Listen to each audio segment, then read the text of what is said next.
fucking beast on that game, man. Like, you could, like, squirt him up between the tackles and shit. It was like cheating. Squirt. It was great. I don't know how to say it. I don't know how to say it. That just doesn't sound good.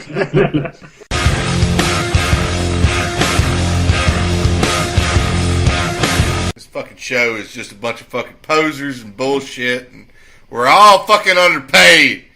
I hate it.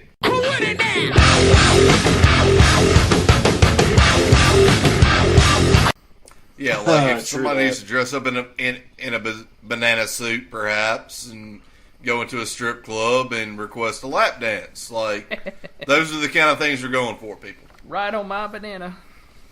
Dude, I'd almost like to lose now. Like, that sounds like fun. As long as it's not a strip club in the middle of the day. It's got to be nighttime. You don't want to go in there. I say, no, dude, it's the lunch shift. Nobody wants to see that shit.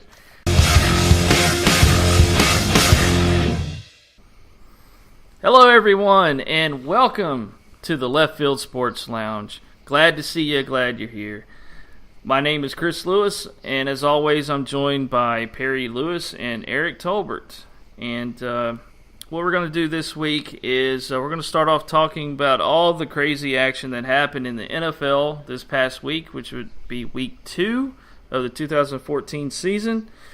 Lots of interesting things that happened, and we're kind of going to have an open table here and talk about some of the games, some teams that caught our eye, plays that we like to see, etc. You know how it goes. You listened to us before. All right, so Eric, what's something that caught your eye about week 2? Well, I mean, God, this is kind of a cop out, but I mean, all the fucking injuries, seriously. Oh my God, it was just insanity. People getting hurt left and right, and I'm gonna again make a generalized statement. I mean, just the beauty of the National Football League being that almost none of these teams that we thought were going to be 2-0, 0-2, which we'll talk about later in the show, or even 1-1. I mean, nothing's as it seems. It's great. It's why we keep watching it every year, because you never really know what to expect from week to week. I mean, hell, last night, for instance,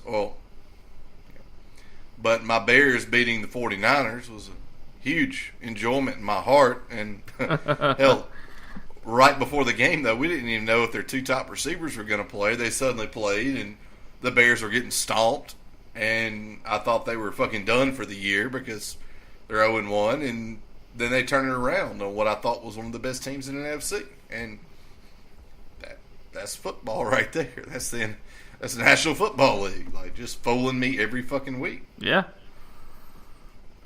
Yeah, it definitely hurt a lot of teams, and like you said, it definitely hurt a lot of teams. It hurt fantasy teams as well. I had 3 players go down. 2 of my starters didn't even. They played like 2, not even a quarter, and they were down. But among these are Noshawn Marino from Miami. Charles Tillman from the Bears. Let's see. Jamal Charles. It's a huge one. A.J. Green. Ryan Matthews. Deshaun Jackson. RG3. I mean, they're not just like everyday players. I mean, these are stars in the league going down. Yep. It's just a nasty thing that really is going to change how teams are building up to try to win in their division. I mean, especially guys like RG3, which that's an interesting question. Maybe we'll come back to that in a second. But Perry, what did you see come out of week 2? Well, injuries aside, what really stood out to me, one is that the Super Bowl favorites, Broncos, Seattle, they're not invincible. And I've never been a Phillip Rivers fan. I just haven't.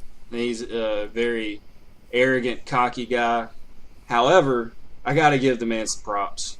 I really do. And he came out and said, he's not going to pull Aaron Rodgers. He is going to throw to Richard Sherman's side of the field.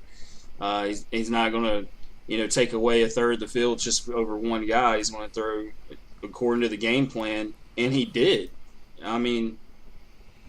They straight mopped the floor with him, and it's sad. They had the ball for like 42 minutes as the time of possession.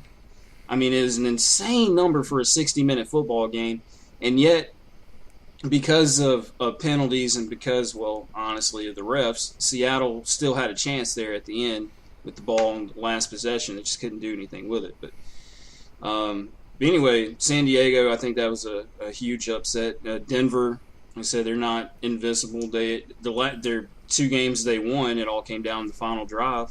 I don't think the Chiefs are that good. They got stomped by Tennessee the first game at home, and then turn around and go toe to toe with Denver. It's more of a rivalry thing than I think talent wise.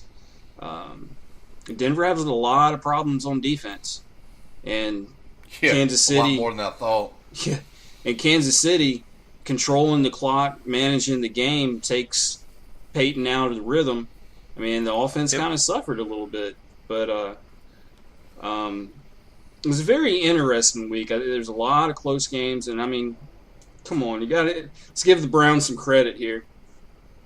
Taking down the Saints, nobody saw that one coming, especially without their best player, Jordan Cameron.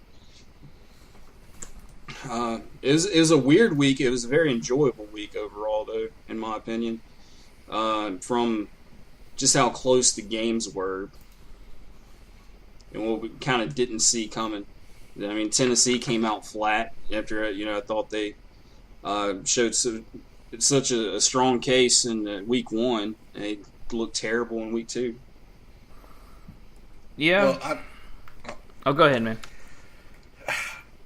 I'd like to jump in on something that, Perry spoke of time of possession, and I just want to make a comparison to the college game as we hear it and see it now. The college game is basically, they realized if you can get 100 plays off in a game, then you got more chances to score. And so not only time of possession is something I've started looking at, because to me that's a very good, I'm not trying to down you, Perry, but it's also a very obvious stat. But on that same game, total plays, Seattle ran 40 and San Diego ran 75. Almost double the plays. It doesn't matter what your average yards per play are if you're running double the plays. And just to give you, the example of they averaged 7 yards a play, a little over, and San Diego averaged 5. I'm wondering, it's weird how the NFL works. It always seems like it's a forward-thinking league, but I wonder if they're really not just a backwards-thinking league. They'll look at what college coaches are doing and then bring it into their league, or maybe it's just that college coaches get a raise or a promotion, so to speak, into the NFL, and they start bringing in these new offenses, and the defenses have to react. Because isn't that what defense is? Reaction? Mm-hmm. Just thoughts, just random thoughts. But the NFL's changing. I can feel it. Well, it's kind of along the same lines you were talking about there, Eric. The total number of plays, and you'll have more chances to score. A la the perfect example of that right now is Philadelphia. Very high tempo offense. They keep the defense from substituting quite as much, and by the third and fourth quarter, when the defense is worn down already, even in a good defense, but still not allowing them to substitute very often, and you have dynamic playmakers like Shady McCoy and Darren Sproles. You have a very dangerous team there, and they've showed it this first couple of weeks, man. They are looking good. Looking really good. Mm-hmm.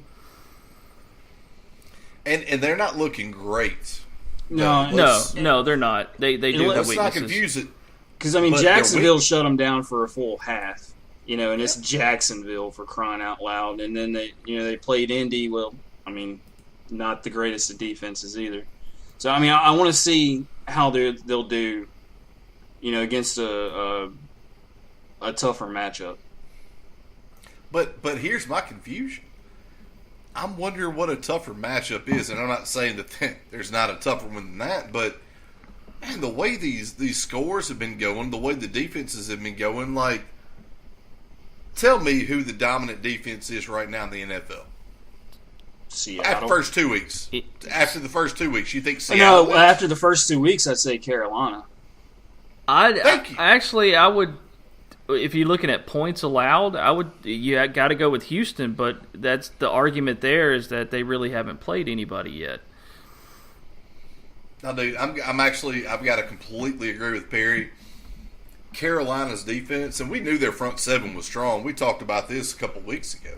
Yeah. But, like, we kept talking about the offense, Carolina's offense, and all this shit. And I don't want to sound like, fucking 1985 Bears fan, but god damn it, man, Carolina, as long as they keep playing defense like this, all they need is Cam Newton and a few good luck plays. I mean, I kept talking about total plays, but the Lions didn't do shit as far as in the red zone, and that's where it counts. The Lions put up great yards per play, well, decent, but they couldn't score. I mean, they did miss a couple field goals, which they're working out some 9 rookie kickers this week. They're working out Garrett Hartley and Rob Baronis. Their rookie kickers, like 2 out of 5 on field goals. I mean, that hurt them a little bit, but they missed 2 field goals. Let's say they make them though, then all of a sudden, what is a 13 to 24 beat down? I mean, 24-7 against. We all know the Lions being supposedly one of the top offenses. And they only get 1 touchdown? Come on.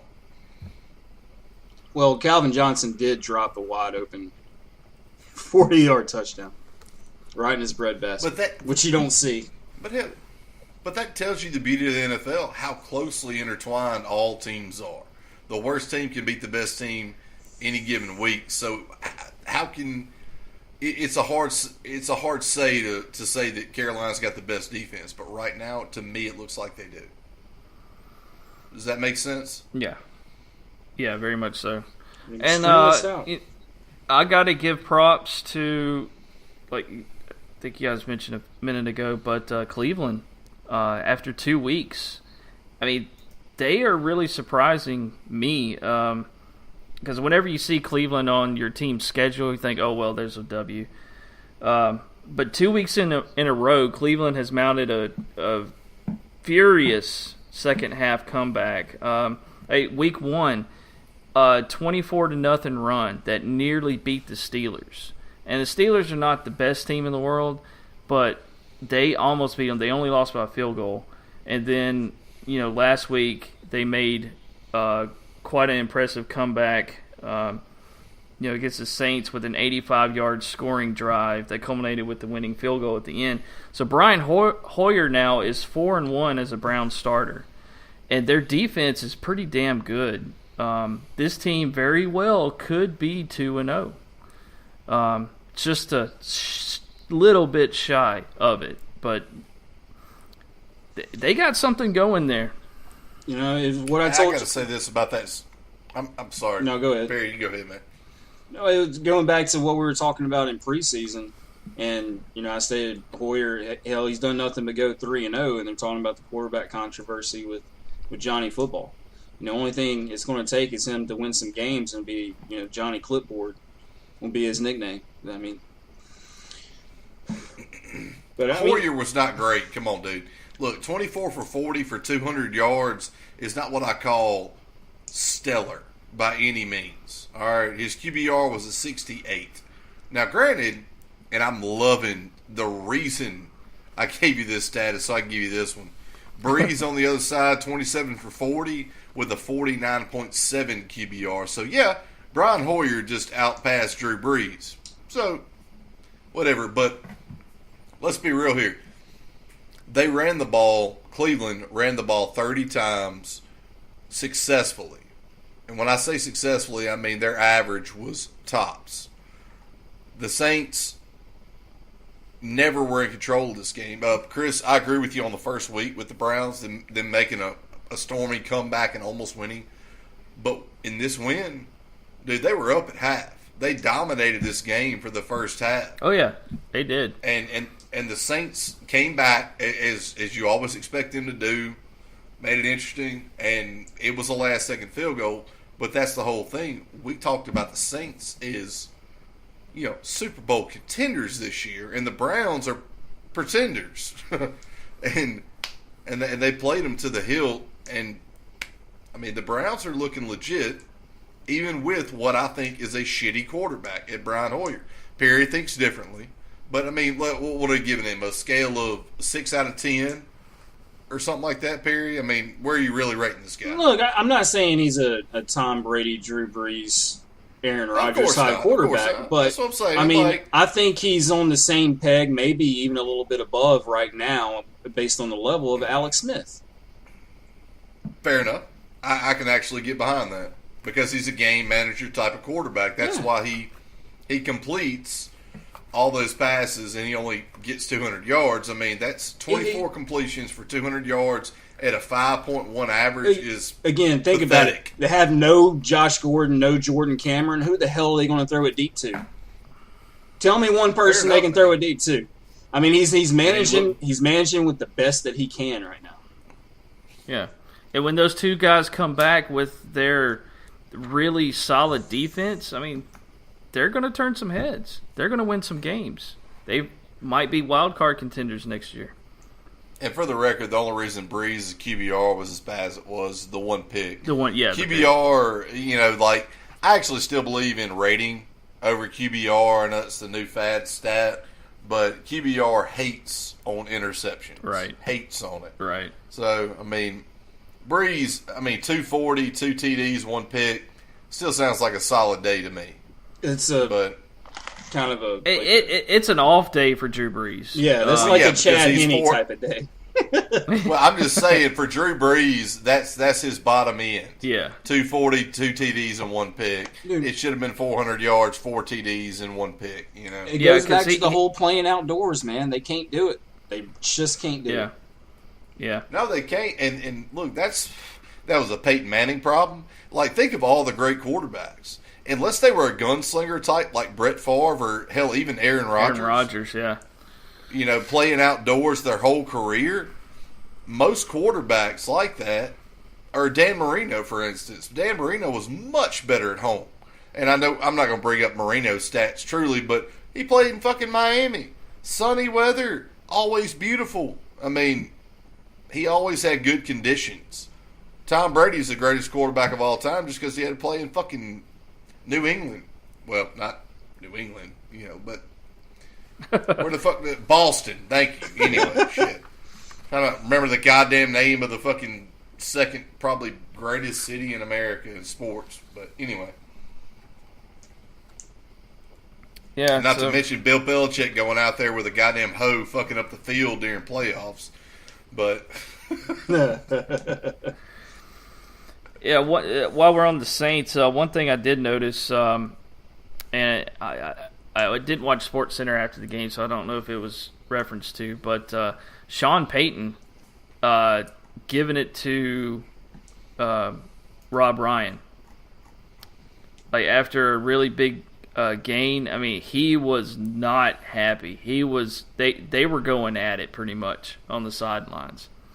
And that's not a good thing early in the season if Rob takes it the wrong way.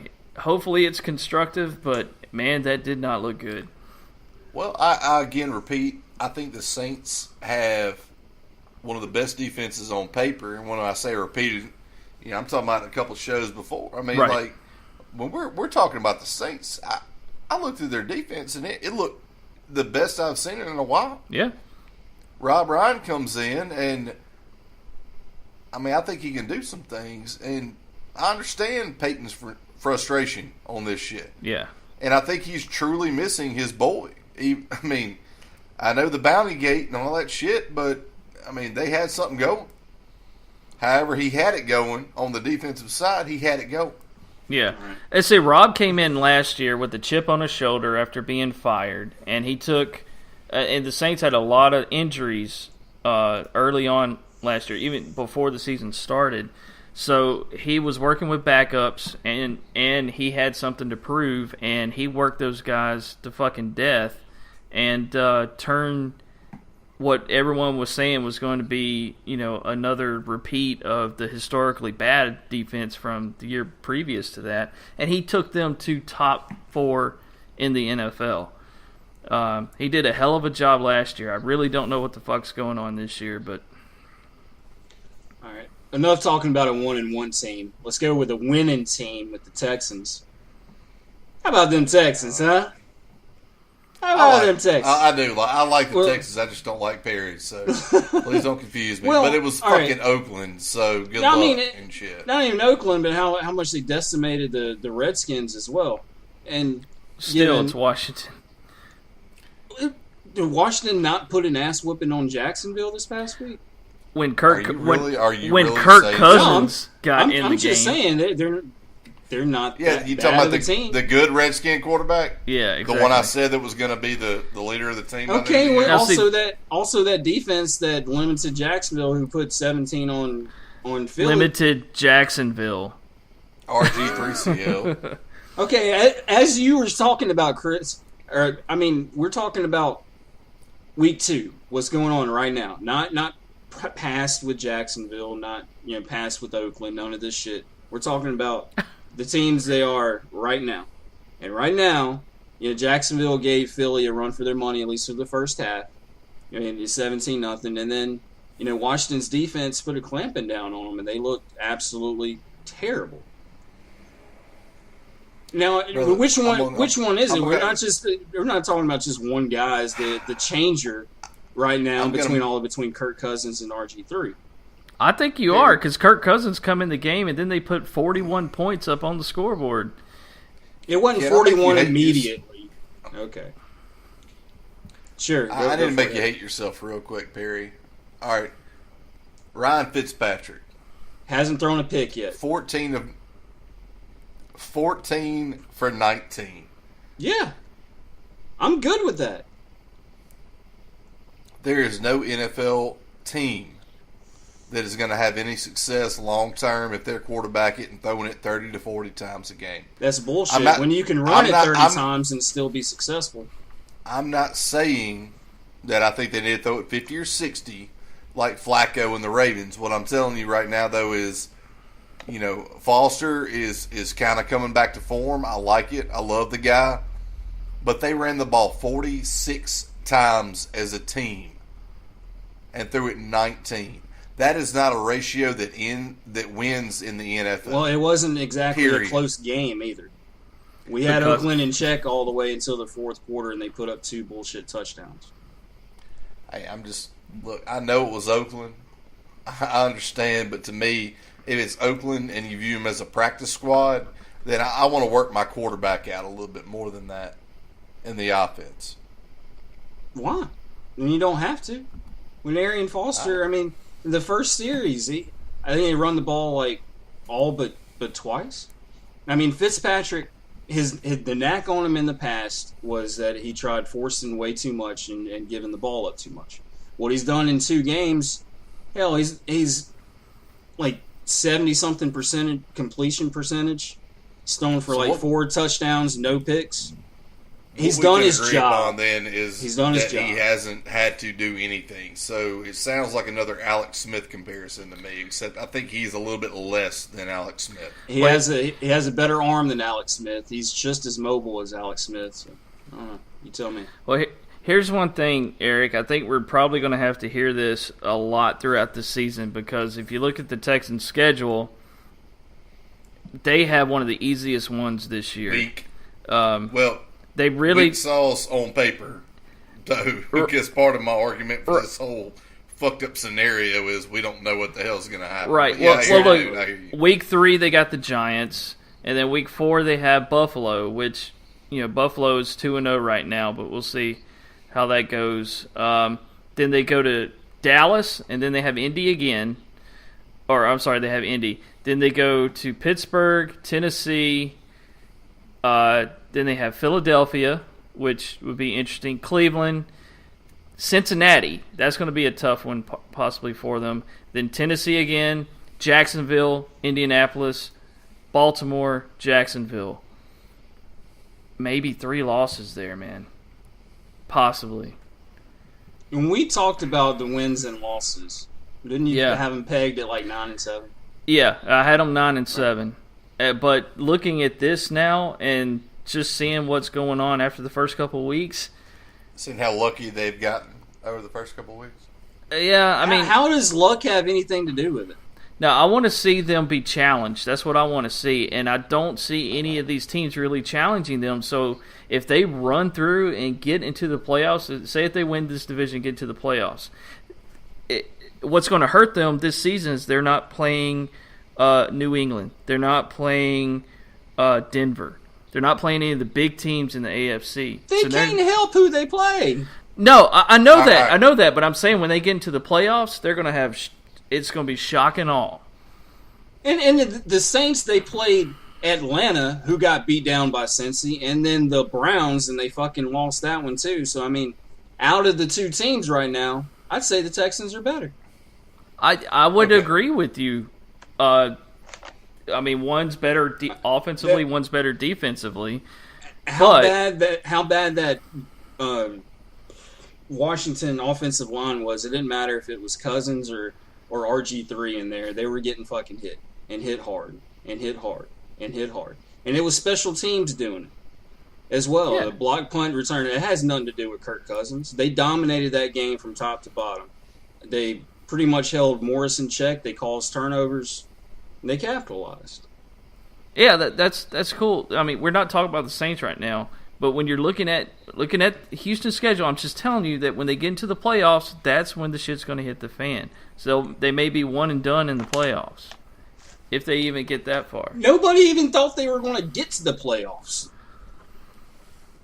So I consider that a win. All right, fair enough. Again, we got to get off. We got to get off the Texans. Whoa, no. We spent like 15 minutes on the Saints, and you're going to cut me off after 5? It was like 12. Fuck you. Anyway, though, I want to talk about the Bengals. So, it starts with a B. But here's the thing. Without A.J. Green against an Atlanta team that looked pretty fucking good last week, I was very impressed with the Bengals. And you will appreciate this, Perry, because they threw the ball 24 times and ran it 45. I mean, but they ran it like, I love Giovanni Bernard, but he's not a number 1 back to me. But Jeremy Hill, the addition of him, cannot be understated. I mean, the man averaged 5 yards a carry. He's a fucking beast between the tackles. He is what Ben Jarvis Green Ellis should have been, or what they hoped he would have been. And again, they did all this without A.J. Green. I mean, Sanu is, or however you pronounce his fucking name. I mean, that's their quote unquote deep threat right now, or whatever. But I'm just a huge fan of this team. I think their defense is stout as fuck. And man, they really did. I mean, 3 interceptions for Matt Ryan. I give credit to the defense, but also give credit to the defensive coordinator. I mean, he threw the man fits, and we know Matt Ryan's a good quarterback. We know he is. And so as much as we can talk about the possibilities and this and that, I mean, look here, we know Oakland's a bad team. We know Houston kicked the shit out of Oakland. But to me, the Falcons-Bengals was a very interesting matchup this week, and the Bengals made it anything but interesting. They just kicked the shit out of them for 4 quarters. It was never even close. Yeah, the whole home opener divisional game stuff.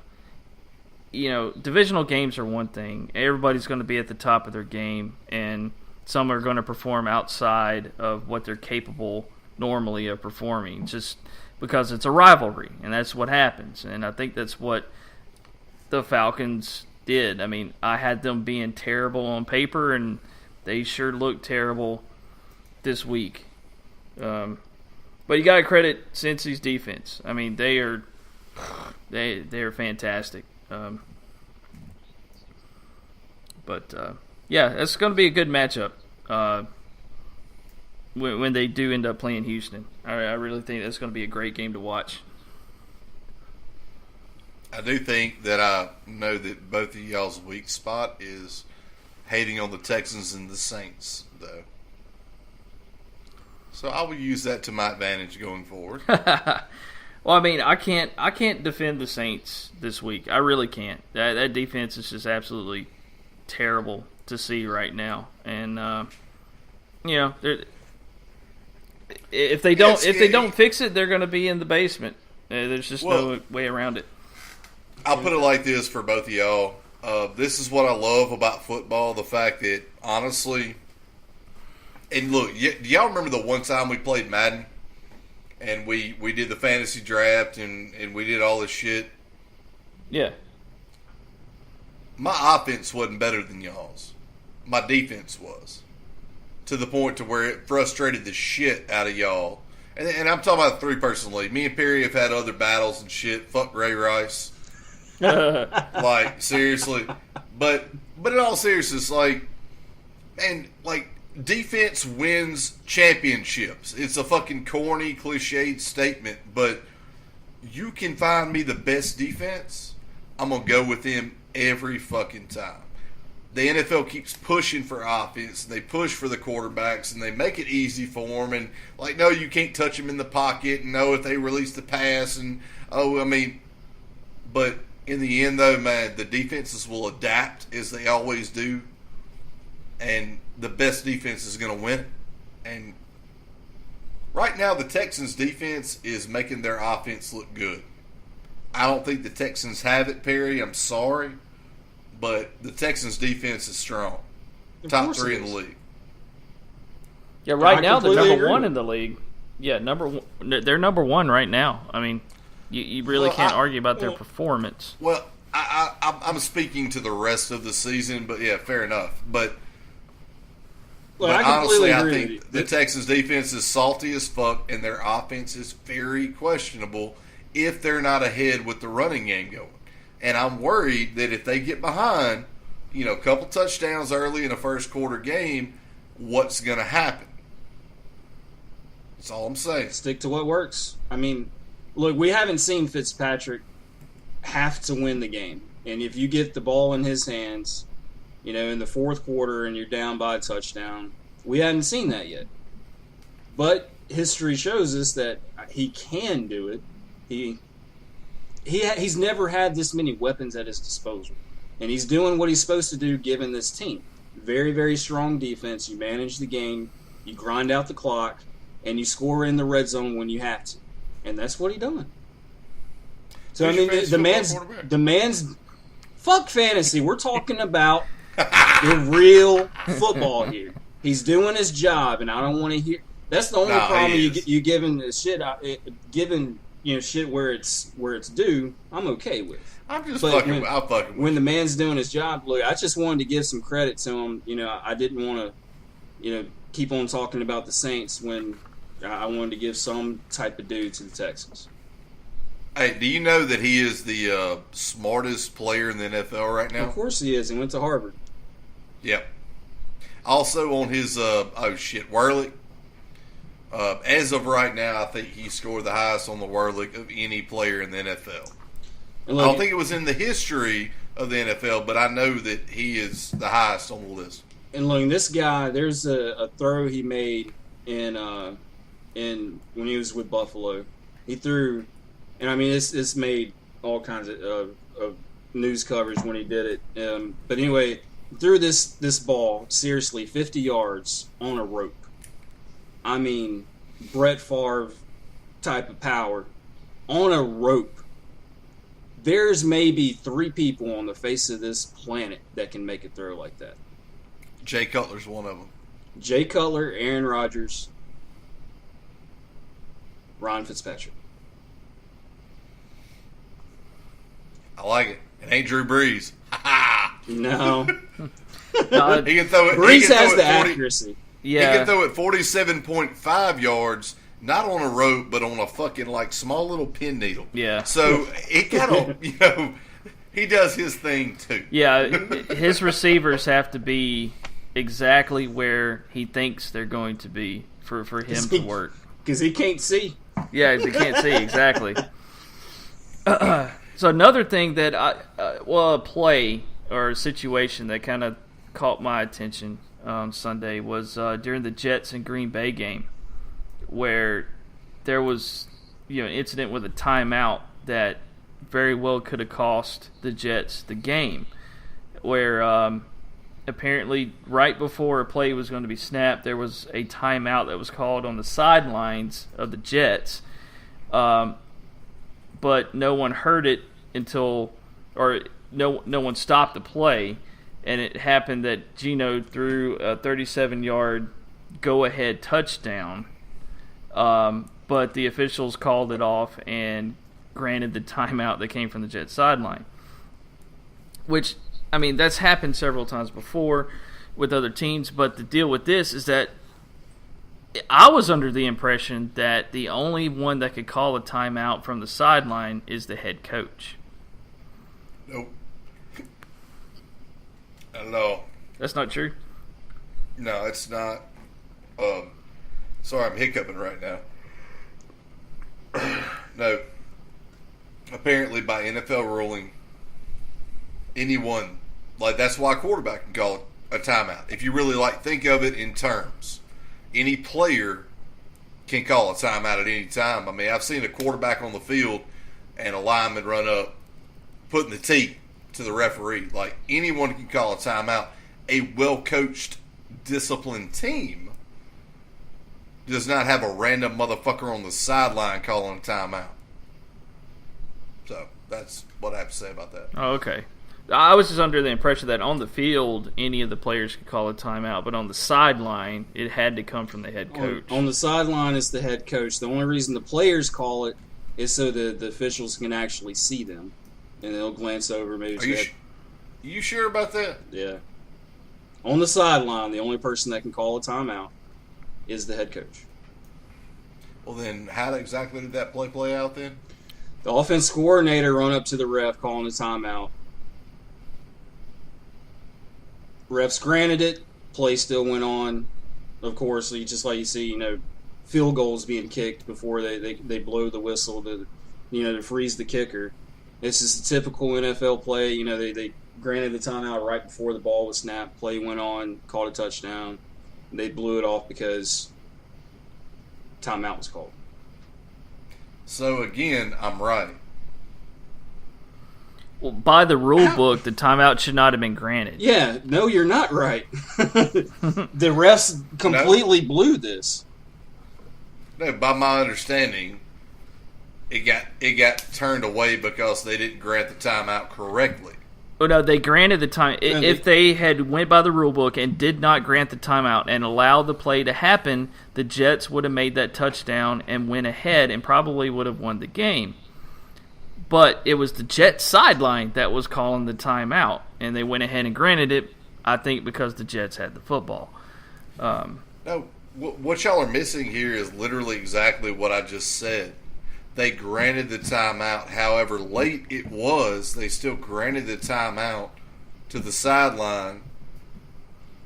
The official didn't touchdown. Look. Especially this late in the game, the official ain't The looking at the official sideline. fucked up. Yeah, The official fucked up, but the replay got it right, which by the rule book means there is no that replay. they called the timeout. Yeah, there was no good replay. Lord. I'm just saying that the timeout was called by the offensive team's sideline, correct? yes. Then it was done before the play started, correct? Yes. Then they made the right call by calling touchdown back and giving the timeout to the Jets. Because anyone can call a timeout that's on the sideline. Look up the rule book, man. That's not only the head coach on the sideline is allowed to call a timeout. Not an offensive coordinator, not a defensive coordinator, not a Not the water boy, not the bench coach. None of these motherfuckers can call a timeout besides the head coach. That's the only one that's allowed to do it. Does he look like Rob Ryan? No. See, and they showed it, and Rob Ryan he was walking towards the end zone. He was looking at how the play was going to be going out. He wasn't even, he wasn't looking anywhere near the direction of the ref, but the offensive coordinator would come up and was like, timeout, timeout, timeout, and then they called it. And the announcer was like, whoa, hold on there. They shouldn't have granted that timeout, and that's what got me wondering. All right, so y'all looked up this shit, and y'all know the NFL rule book, rather. That's what I'm looking up right now. Look, I'm not trying to be a dick because I know how it works in high school, okay? I know how it works in college. Look, the head of, or but the ex-head. The NFL's different. The ex-head of officiating, of course, there's a bunch of tweets out of this only because a touchdown happened for the play. But anyway, he said if you get basically late in the game, and you're not paying attention, you're focusing on the game, you get a last-second timeout, somebody screaming down the sideline towards you, you grant it. Now, that was the offense coordinator's fault because he knows that he's not allowed to call a timeout, but he's going out there doing it anyway. You're telling me it's a gray area in the rule book is what you're telling me. No, here's the rule. No, there's the rule. Rule says there's no the gray rule area. says only the head coach may call the timeout from the sidelines, but the refs do not follow this, and we've seen it happen before, where coordinators, especially, get timeouts granted to them. So it needs to be enforced more, but that is the rule in the book. Only the head coach. Yeah, and you're official. The play clock's down to 2 seconds. You hear somebody screaming at you, timeout, timeout, timeout. You're not going to turn around to make sure it's the head coach. You're going to blow you're going to blow the whistle. So technically, yeah, the Jets got screwed over. By rule, they got screwed over. Yeah, it wouldn't even have been an issue if a touchdown had not happened on that play. That's correct. Well, I guess my bigger point, though, is that I have no bigger point. I guess my bigger argument, now that I know a little bit more detail, would be, isn't this what instant replay is for? To get it right? Isn't this a situation where somebody makes a call like it was the wrong person that called the timeout?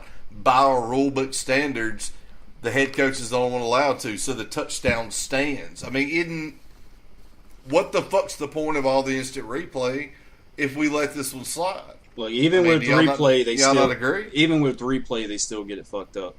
But well, I know they do, but this is not. It sounds to me because I don't know what the referees know. I mean, I'm sorry, guys. I mean, I do my research a little bit, but I don't know every fucking rule.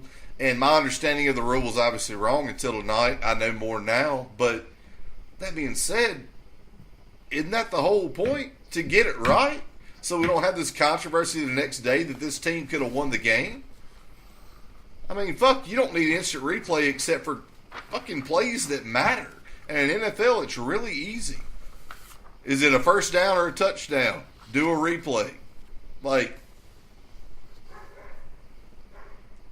I don't know. I mean, maybe I'm going a little bit overboard now, but I didn't realize exactly how it went down. Yeah. I think it definitely needs to be looked at. So was there anything else that stood out to you guys about week 2? I know J.J. Watt getting his first career touchdown. Oh yeah, that was strong. Well, Perry's always been a proponent of the singular defensive players. That wouldn't have counted, by the way, for Watt. But what? Like instead of team defense, do a individual defensive player. Yeah, that'd be great. I'd love it. Yeah, Watt wouldn't have got a touchdown. I don't care. That's not how it works. I'm not talking about fantasy football right now. Somebody go pick up JJ as a free agent, stick him up. Hell, at my tight end position, I wouldn't mind having him right now. We need to shut this motherfucker down, Chris, because his Texans are 2-0. Your Saints are 0-2. My Bears are 1-1 by the scrape of their fucking leg. we need to knock him off his fucking horse next week, man. Seriously. This is ridiculous. They got to lose first. Yeah. And they're playing the Texas has Giants. the worst quarterback out of the three of our teams.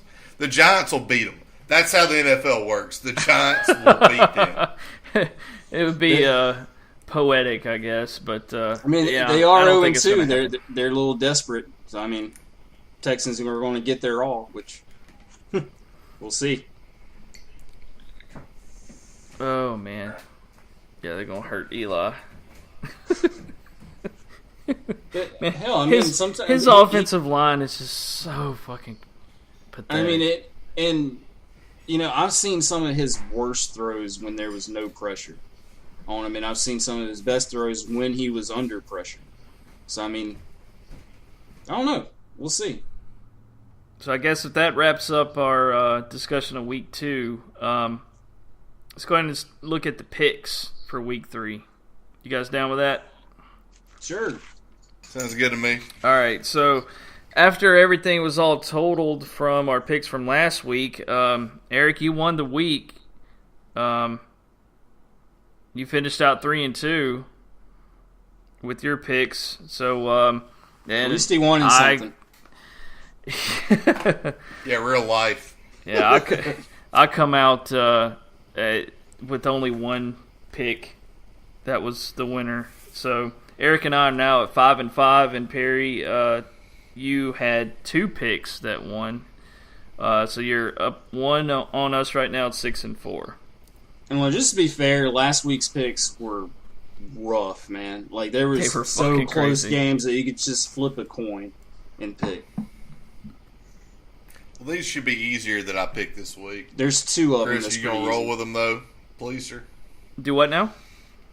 Are you going to do the picks, though? Even though I picked them, quote-unquote? You can if you want to, or I can. Doesn't matter. I don't want to. Okay. All right, so actually let me get the schedule up so I can answer questions about... God damn it, Chris! You're supposed to be a better host! No, you're supposed to run through it like Bullshit. Perry did last week. God damn it. This fucking show is just a bunch of fucking posers and bullshit, and we're all fucking underpaid. I hate it. Oh, I agree with that part.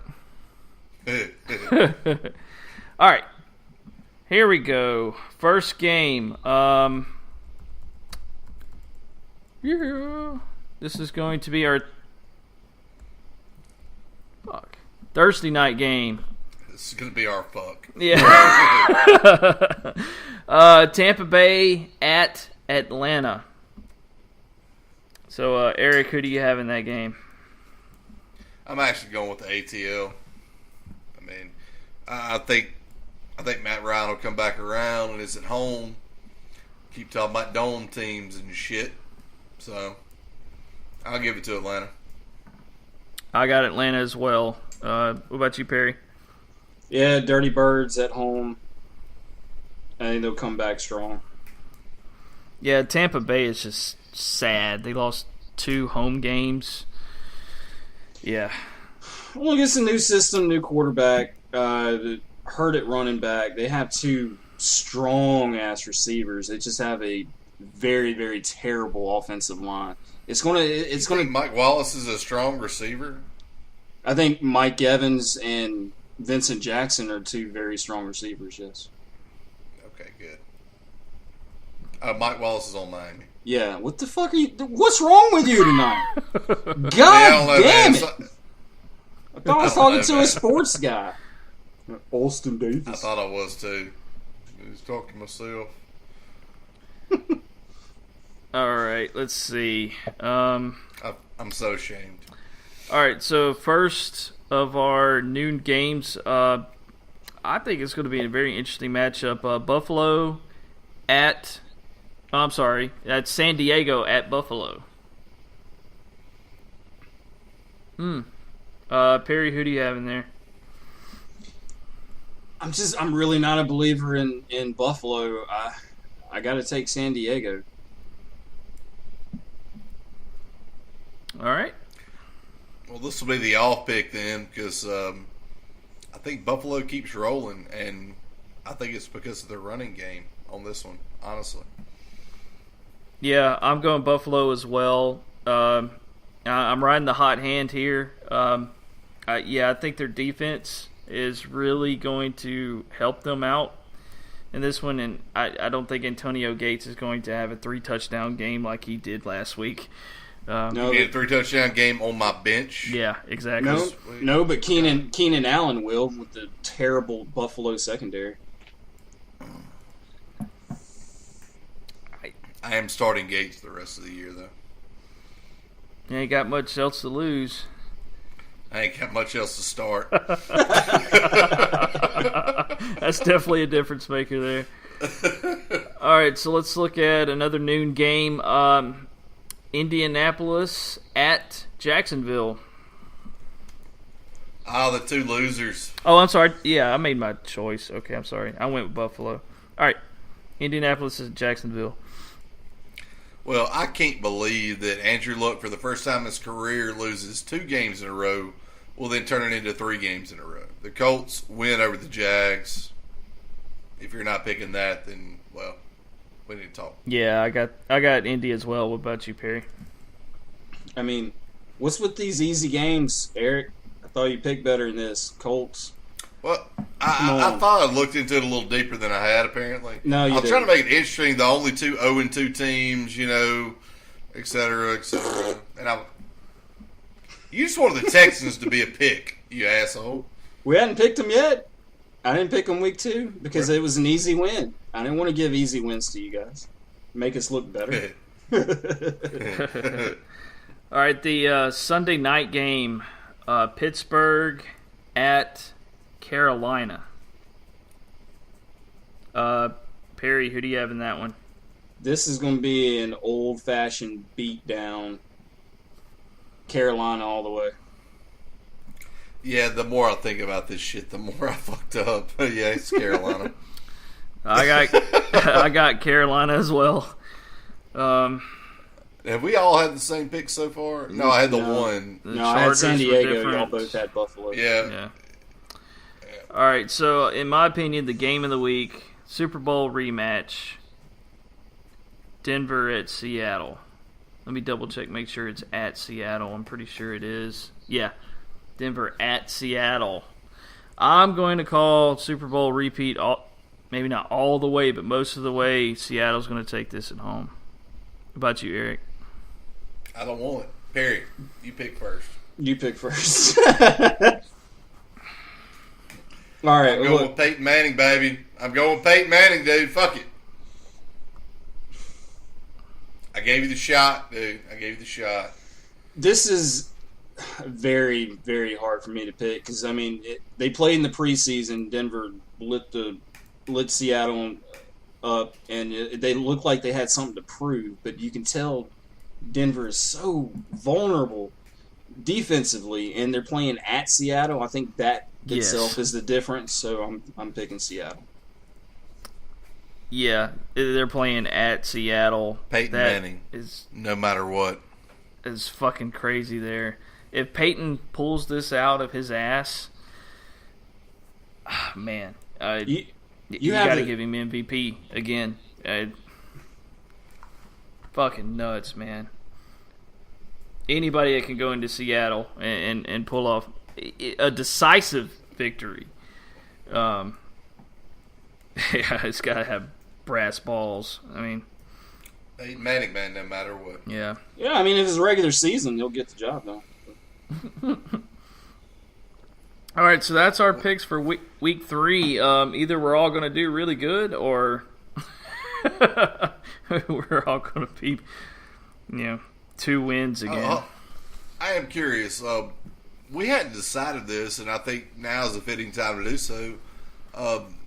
How are we doing the number 1, number 2, and number 3 thing? I mean, does number 2 and 3 have to do number 1's bidding or whatever? Or yeah, we never really talked about that. What I'd like to do is leave it up to our listeners. That's what I'd like to do, but I'm still waiting on that first fan email. Well, I'm sure there's some weird dude out in an Area 51-esque bunker in his pajama bottoms like jerking off to fucking weird porn that will end up deciding it for us. So. Well, I'll tell you what, maybe off air we could talk about it and maybe come up with something that might be fun to use as a backup. But I'd really like to open the door to people that are listening. If you had some idea of what the bottom two guys could do as punishment, just send us a quick email or a tweet. Email's leftfieldsportslounge@gmail.com. Our Twitter handle is @LFSportsLounge. I mean, hit us up. Hell, even send us a message on Facebook.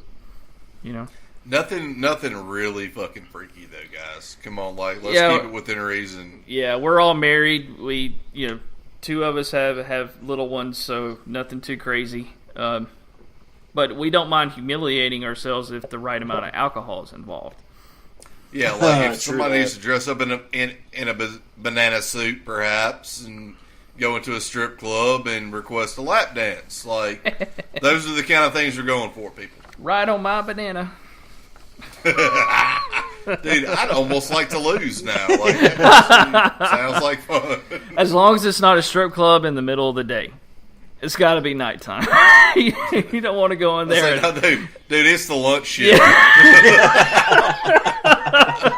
Nobody wants to see that shit. I'm going to buy you a grilled chicken salad, girl, and banana. Which reminds me, man. In New Orleans, me and Perry and Buddy went there, and we kind of went to the strip club a little bit too early. No. There's never a too early, though. Oh, God, yes, there is a too early. Yeah. Oh, my God. Before sundown is too early. Oh, man. And my reply to that when I was asked for a lap dance, this came by, and I told her, like, not yet. It's not even dark outside. She's like, it's always nighttime in here, baby. I couldn't argue with that logic. I mean, no, but still, it's we didn't stay that long. No, we didn't. Anyway, Twitch. All right, so that's our picks for the week. Now it's time for Perry's Point, I would gather. All right. Guys, I'm back, better than ever, and I want to warn everybody, I'm probably going to piss off a whole lot of people with what I have to say. Good. I have a lot to say, and I definitely want feedback, not necessarily from you two, so to speak, but I definitely would like to hear something come our way. So, send us an email, whatever you got to do. But all right, here we go. What I want to talk about today is the NFL. The NFL, the juggernaut of American sport, America's favorite game, and how much they've grown and evolved, yet they are now smack in the middle of the biggest shit pile in the history of football. Through the first few weeks of the season, the headlines have read anything but football, from Ray Rice, Greg Hardy, and Ray McDonald to now Adrian Peterson. I'll even throw another one in the mix, the officiating. It's been god-awful the first few weeks. During the offseason, one of the major points of emphasis brought to the officials was illegal contact and defensive holding. The result now is much slower games and more flags. It almost makes it a defenseless game now. The 49ers-Bears game had a total of 26 penalties. 26 penalties! That is just one example of a terrible showing throughout the first few weeks. The officiating is as bad as I've ever seen outside of replacement refs. At least they had an excuse. You know what game was my favorite this week? Tampa Bay and St. Louis. There were no big names playing. It didn't get any news coverage, but it was filled with hard, smash-mouth football that is hard to come by nowadays. The refs had the game completely under control and let the boys play. In a league filled with replays, refs are still getting it wrong. Percy Harvin's run in the end zone, he had a whole foot out of bounds and the ref staring down at him. It was reviewed, and of course it was upheld. Refs cost the Jets a possible win by granting a timeout called by the offensive coordinator, not the head coach. Too many more to name here, but With the new emphasis on defensive penalties, the penalties are making the games more high-scoring, much slower, and also harder to watch. The off-the-field issues won't hurt ratings nearly as much as a slower game and terrible calls. On to the other matters I mentioned. Everyone should know the situation of the people I stated earlier. I'm not going into any details about them. We all know them and how terribly the NFL and the commission is handling matters. I want these issues to go away. I want to go back to football as normal. Waking up Sunday mornings to make sure I have my snack food and drinks handy for nonstop football all day long. Also want to go back to normal on any sports network. When I turn on my TV, I want to see highlights, analysis, injury updates, fantasy news. What I don't want to see is every fucking person employed by ESPN telling us their stance on domestic violence and child abuse. Yes, of course, everyone is against it. I don't want to hear it from a commentator or analysis what their personal feelings or opinions are on the matter. One day, everyone will be judged, but who the hell is Ray Lewis to judge and weigh in on Ray Rice? I don't want to hear from a murderer about domestic violence. That's like a bank robber scolding a bully for taking a kid's lunch money. Fuck that. I don't want to hear Chris Carter crying into the TV about child abuse. Let him snort more coke and pop more X. All these judgmental fuckers are exactly what's wrong with our society. We are way too quick to judge people. I believe that what happens between a husband and a wife should stay between them unless something criminal occurs and then law enforcement and judicial system serves their purpose. They did with Rice. Everyone had the tape. We didn't see until later on, and now he is the scapegoat and being burned at the stake by the public and by the league. Greg Hardy still has a job. McDonald got the punishment of the new domestic violence policy. Neither one of these two is out of the league.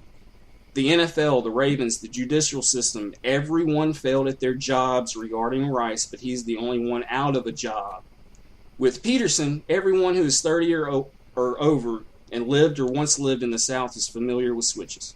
I remember my grandmother making me pick out the switch she was going to spank me with. I've received my share of spankings with and without switches, and I believe due to some of that is the reason I am the person I am today. Peterson was raised in the same culture and had that as a guideline to fatherhood. I've been a Peterson fan since before he got in the league. I've seen and heard several interviews, and from what I can gather, him, like Rice, has been a model citizen and a role model for kids. He's one of the greatest gifted athletes I've ever seen, but he's also an extremely hard worker, disciplined, and well-respected around the league. I also believe because of the discipline he received growing up is a contributing factor to the person he is today. Did he go overboard? Yeah, of course he did. Is he a child abuser? No, I don't think so. That's a very disturbing and damaging stigma and something that we shouldn't throw around lightly. Society today is completely against spankings of any kind, and I couldn't disagree more. Because of that is why I think today's generation has grown into a major asshole. They hardly have any morals, extremely undisciplined, spoiled little deserving brats running around. Put discipline back into the school and let the teachers and principals do their job of being another set of parents during the week. Detention is a joke. No recess is a joke, especially now where kids would rather sit in air conditioning than out playing anyway. I have 2 daughters that me and my wife are doing our best to bring up right. No one helps to support our kids, but if I happen to discipline my kid in public, I would garner a few unwanted opinions and a likelihood of someone from CPA paying us a visit. Society and its one-sided judgmental views can go to hell. The point I want to make is that every person has their struggles. Everyone has their own demons. No one is perfect. Everyone makes mistakes. But some people's mistakes are magnified now thanks to social media and even more so when they are famous people. Slow down on the judgment. Everyone is judged in due time, and trust me, it won't be from me or you. As for the NFL, they have their hands full of problems right now, and they aren't going anywhere anytime soon, mostly because of the feet dragging in regards to discipline and complete incompetence. If the penalty is 6 games, let it be 6 games, regardless if there's video or not. If it's 8 games, let it be 8. Full year, so be it. Lifetime ban, it honestly doesn't matter to me. As long as the discipline is consistent, that is the key, and that's what people are looking for. For Peterson, I don't think he can be any less than whatever Hardy or McDonald get. You can't tell people that it's less severe to hit a kid than it is a woman. Either way, a shitstorm is the result of all of this, and the forecast looks the same. The NFL needs to get its head out of its ass and resolve these issues ASAP and stop this nightmare from escalating further. Otherwise, you'll be looking at losing sponsors, viewers, and fans in general. With their hands now forced, either way, we're looking at the beginning of the end or the beginning of a new era in the NFL. All right, man. I like the majority of what you said there. Interesting you brought up about the sponsors. Anheuser-Busch sent a letter, more likely a press release kind of thing, but sent a letter to the NFL, said it's very unhappy the way things are going, and they're very they're considering pulling their money, blah, blah, blah, so things need to be changed. After I saw that, I was like, damn, I wish we had this recorded yesterday, or this came out, tomorrow, because I had that written up way before that. Yeah, but this bullshit. Me and Chris actually talked about it earlier a little bit. It's bullshit that these sponsors are just reactive, and they're doing it for media attention. If they come out in support of the anti-domestic violence and anti child whatever, they're getting hits. They're getting looked at. That's what marketing is. Yep. I mean, so media attention is what advantage caused all of this shit. Yeah, but I'm just saying that these people are literally taking advantage of a bad situation by trying to be like, oh, well, we're better than that. We're Anheuser-Busch. We don't believe in bad things. Motherfucker, you sell alcohol for a living. You're ruining people's lives left and fucking right over alcohol. Yeah, and you don't care, but you're going to jump up on this bandwagon like fucking soapbox shit. Yeah, Arian Foster tweeted out that to save us the poison from your high horse. As a shot to Anheuser-Busch. I actually like that. Strong fucking station. Strong fucking statement. Yeah, they're legal drug dealers. And from an NFL player right now, with all that going down, I mean that's actually really saying something in my opinion. Yeah. It is way, way too easy to sit there and go, hitting a child's wrong, hitting a woman's wrong, and ostracize them completely without looking at due process or anything. I mean, that's the saddest thing, like, to open your mouth and speak for any of these people right now. Yeah, I mean, you're just asking for people to argue with you. No, we're out there a little bit, but I mean, you say somebody commentating makes any type of not even positive but neutral comment about Ray Rice, and they get suspended or they get cut. I mean, they have. It's amazing the power of social media. And perspective that people put on things, and that's honestly what downright pisses me off. That there's no opinions anymore. It has to be this way or no way. Yeah, that's one reason why I love doing this show, and I love shows like this, to where hot button issues or opinions like this, very controversial things to say. It's wide open. We can say whatever that we want because this is freedom of speech at its finest. And we're good people. We're law abiding. We pay our taxes. We don't beat our wives. We don't beat our kids. We go to work every day. We do what we got to do. We just speak what we have to say. And I'm glad we're doing this. I'm proud of what we do. And actually, I think if more people were to do something like this, where they get their thoughts and opinions out, they can really step back and take a big look at what's happening in the news and what's happening with this type of stuff, and possibly get a different perspective. Because, that's all this is. People don't want a different perspective. They want whatever perspective they had to start with, to find something on the internet that agrees with their policy, or to make them feel better as a person. Like, I'm gonna take this stance that's really fucking easy, and I'm gonna make it like where, oh my God, like, I mean, how could you even, think Ray Rice is a person anymore? And because shit happens. His wife still thinks he's a person. I mean, she's still with him. I mean, and that's the thing is like that. The Ray Rice is, like I said, burned at the stake. McDonald apparently beat up his pregnant woman.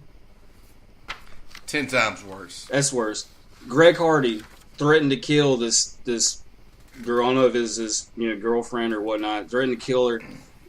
Police report saying it put her head like in between the toilet bowl and the seat and slammed her head down a couple of times. Throwing her across the room, off and on the bed, like separated her shoulder. This, that, and the other. And, I mean, they're an afterthought because of video. Yep, I was about to say, let's see somebody have that happen to them on video. People are just reactive. Here's the sad thing. Guys, we're the only ones talking about Ray Rice anymore this week. Nah, that's Everybody's about talking to change. Adrian Peterson. Yeah. Well, I'm just saying though, last 3 or 4 days, every time I cut on SportsCenter or listen to the news, it's about Adrian Peterson. Yep. Because guess what, guys?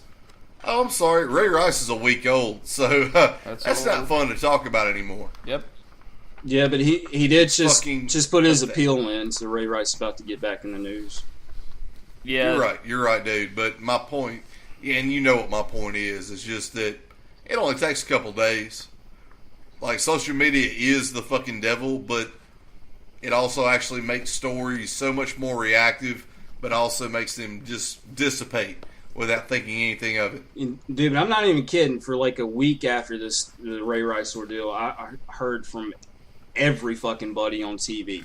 They all had, a 2-minute spill or a 3-minute spill of so-and-so going on. It's just Because they're trying to get hits. Kicking the man while he was down, And then the same thing with Peterson. And they went around the block again to all these different shows and fucking went on about the child abuse. It's like, stop. I don't want to fucking hear it from you. Well, back in the day, like, outlets like CNN used to be legitimate news sources that refused to cover things beneath them, such as a football player that hit his wife.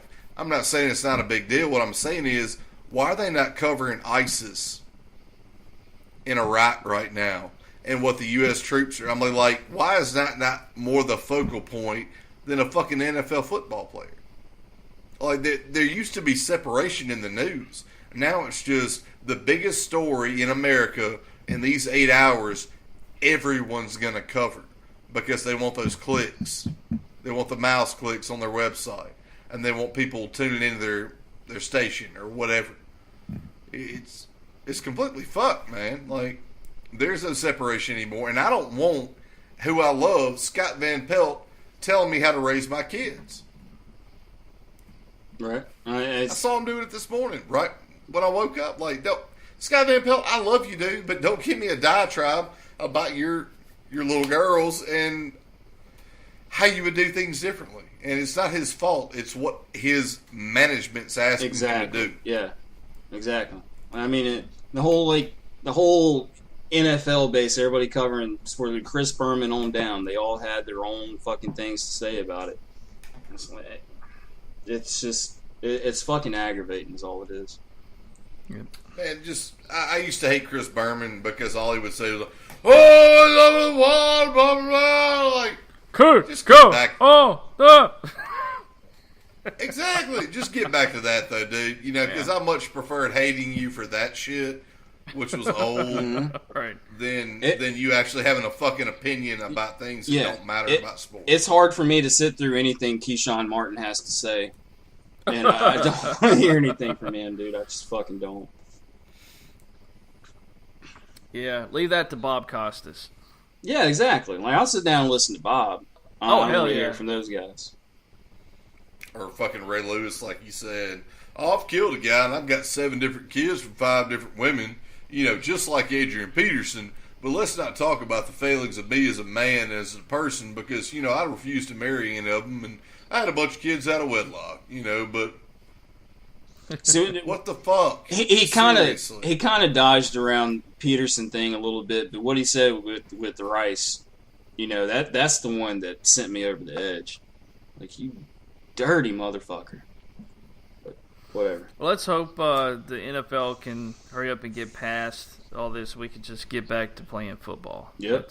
They will, because it's not going to be anything they did right. I promise you. It's just going to get past it, because 2 weeks from now, Chris, we're going to have a 4-0 team and an 0-4 team, and that's what we're going to be talking about. Yeah. And nothing else is going to happen, and everybody will forget about it by next year. Yeah. All right. So the last thing to say about these topics here is bringing us into this week's Chris's quizzes, and I'm glad you said something a little bit earlier, Eric, about defenses and how having a great defense, defense wins championships. Because our topic this week in Chris's quizzes is the top defensive rankings for opponents' point per game since the year 2004. So for the past 10 years, I have, in order, the top defensive teams for every year.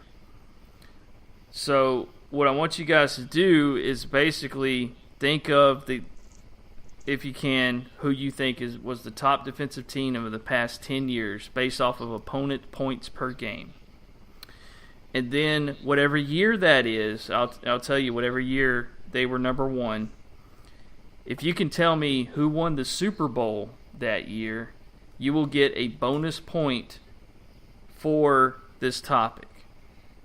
Okay? So, for example, first guess, Eric, if you say, I'll say one that we know is not on the list, Jacksonville. Jacksonville's on the list. And you ask you who won the Super Bowl that year, you say Cleveland. Hey, look, they won the Super Bowl that year. You're up 2 points in this category now. Now, at the end of Chris's quizzes, you're only going to get 1 point. The winner's going to get 1 point. But inside here, if you can get the Super Bowl winner, you'll have 2. And so it's like, okay, year 2004, it was X team that led the league in defensive points per game? Yes. So the way I have this ordered between 1 and 10 so you can get the number one answer for a possible tiebreaker is sorted by points per game. Opponent's points per game. Oh, my God. Yeah. All right. So you got to think about the good defenses over the past 10 years. Okay? All right. So, Eric, since you're down, it's 4-0 now, right? I think it's 4-0. That sounds right, yeah. Yeah, sure. Yeah. So, Eric, you can have first guess. We'll do 8 rounds. Here's the other thing. If one team shows up on the list twice, okay, I will give you the benefit of the doubt and give you the top slot that they're in. But to know if they're on the list again, you would have to guess that team yet one more time or 2 more times. Does that make sense? Because there is at least one repeat on this list. All right, well, fuck it. I mean, I'll go Seattle. Seattle. Stat board. Did that come through? It did. It was Barely. low, which is... That's okay. That's weird. Oh, okay. For some reason, my volume... There we go. Stat board. Yeah, there we go. All right, Seattle. That would have been number 4 on the list. Seattle 2013, they allowed 14.6 points per game. So, in the 2013 season, who won the Super Bowl, Eric? Seattle Seahawks. Seattle Seahawks. That is correct. So, Eric, you now have 2 points. All right, Perry. Baltimore.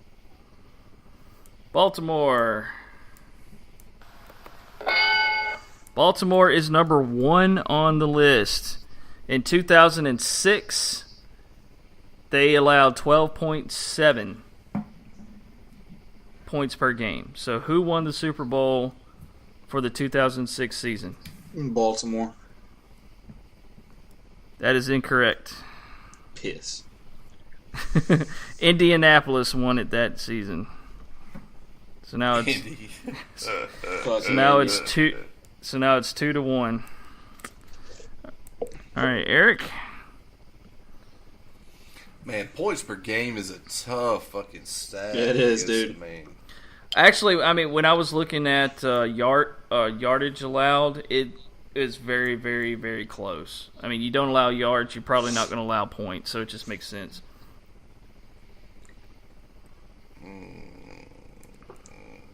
Fuck it, I'll go with the Patriots. Maybe they had a good defense one of those years. New England. Stat board, what you got to say, bruh? New England is number 10 on the list. In 2007, they allowed 17 points per game. Was that Tom Brady's last Super Bowl? I'll actually say that Giants won it that year.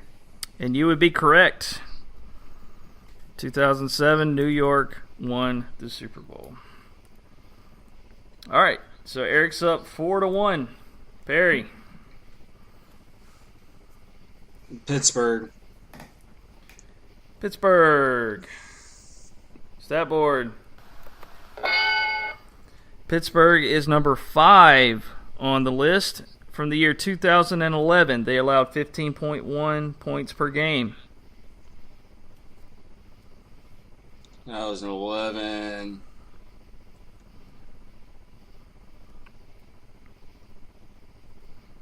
Pittsburgh? 2011, the New York Giants won the Super Bowl. Yeah, I want to forget about that one. Perry got 1 point. The fucking Giants yet again. Yeah, fucking Giants.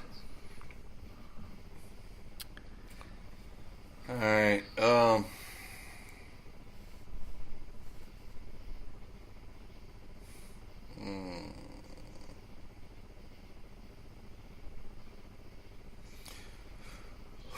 We'll go with. I know this.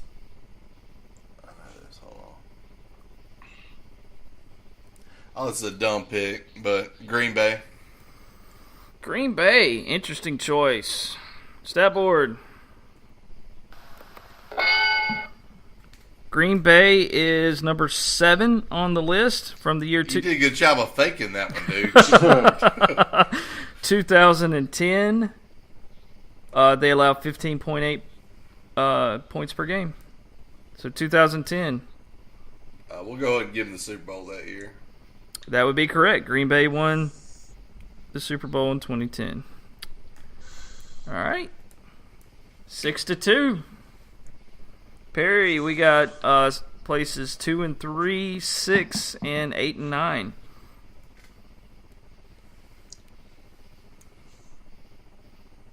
I'm going to go Seattle again. Seattle again? Yeah. All right. We'll see. All right. Stat board. Seattle. You damn right. Seattle is number 8 on the list from the year 2012. So that the last 2 years, Seattle has been the top defense. 2012, they allowed 16.1 points per game. So who won the Super Bowl in 2012?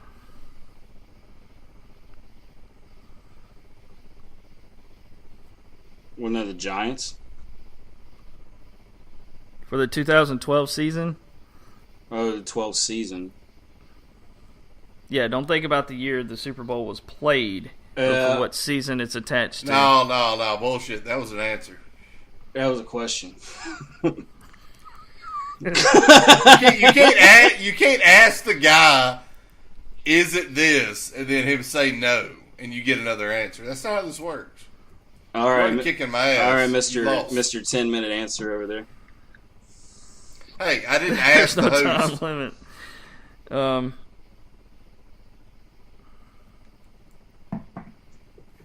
I said no. Like, I'm sorry, am I the only person in TV land here? No. That says that's a no. Yeah, you're right. Okay. All right. If you want to be a dick, we'll start being a dick from now on, Eric. That's cool. You said, is it the Giants? That means, like, that's your answer. Am I wrong here? That was the I question. didn't reveal. Yeah. Well, yeah, but okay. Well, If it had been the Giants, Chris would have said, yes, that is the Giants. Ding. But instead, he was like, well, no, you're thinking about the wrong year. That's not true. well, I mean, to be fair, Eric picked Pittsburgh, and the Giants won the Super Bowl that year. So 2011, and this one was 2012.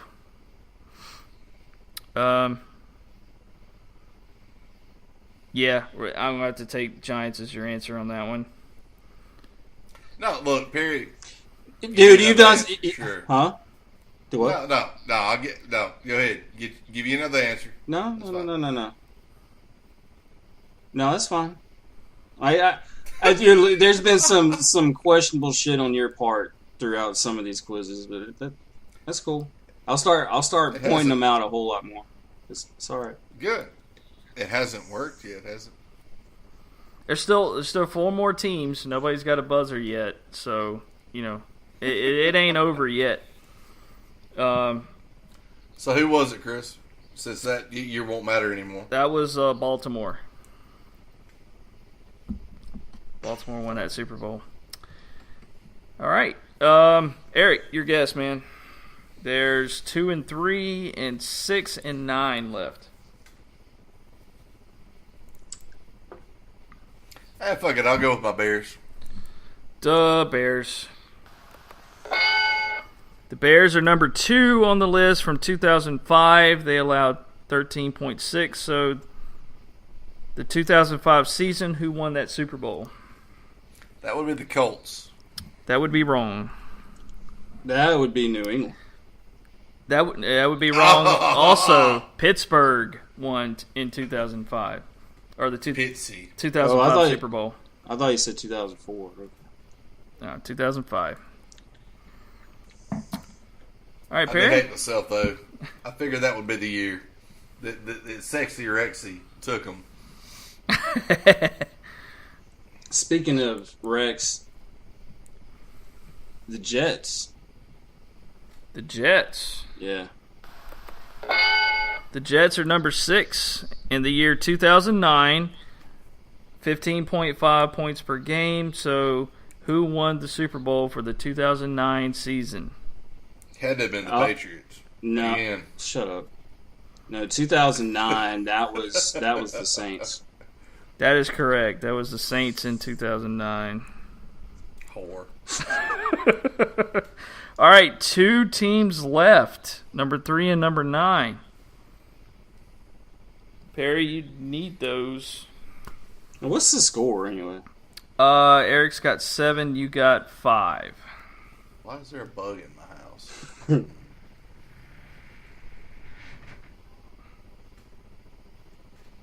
Man, I give the Giants. They had a good defense one year. They had a good defense one year. All right, Giants. Oh. Giants. Of course, I get the first wrong answer. All right, Perry.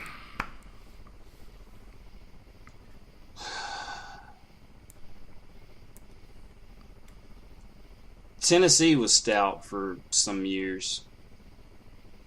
I'm going to go with Tennessee. Tennessee is number 3 for the year 2008. 14.5 points per game. 2008, that was Pittsburgh. That's correct. Fuck yeah. You lucky motherfucker. Only All way right. I knew that because back in 2000, that's the only Super Bowl I watched more than a half. Me and Big Eric went to McAllister's because we were slow as fuck because nobody cared about Pittsburgh, Arizona. Right. That was his last year in Starkville. All right, so there's one category left, and Eric, you need this to get this point. We're tied, so I mean, need is. I got number we one, both motherfucker.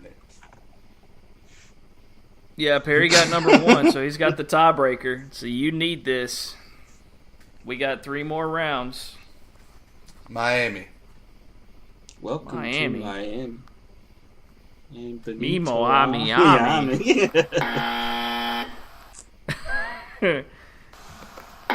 So yeah, Miami's not there. All right, read the list off to me, please. No, fuck that. You do not get to remind him. He has to hold it in his memory. I've got 2 misses. He gets to go again. If he loses, I get to go one more time. Well, I mean, we only have one left on the list. Can you read what we have, please? Baltimore, Chicago, Tennessee, Seattle, Pittsburgh, Jets, Green Bay, Seattle again, and New England. I'm sorry, I'm confused. If he misses this, all of a sudden I'll lose. I thought we were doing the 3-loss category shit. What? What? Well, like 3 losses and you're out. No, dude, that went away a long time ago.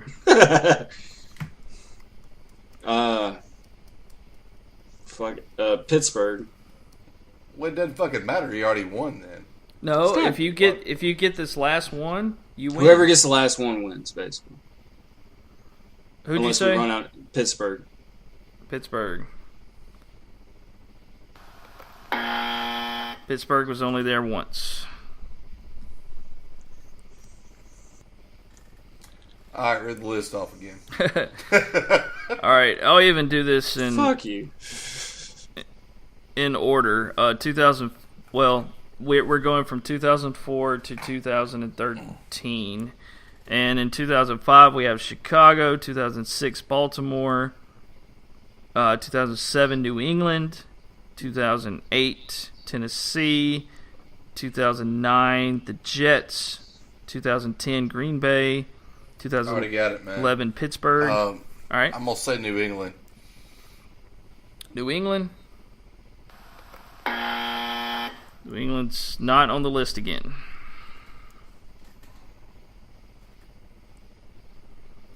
I'm not going to cut you off like he did. Did you finish? You were in what, 2011? 2011 Pittsburgh, 2012 Seattle, and 2013 Seattle. So we're missing what, 2004? Yeah. Yeah. Shit. It's too long ago.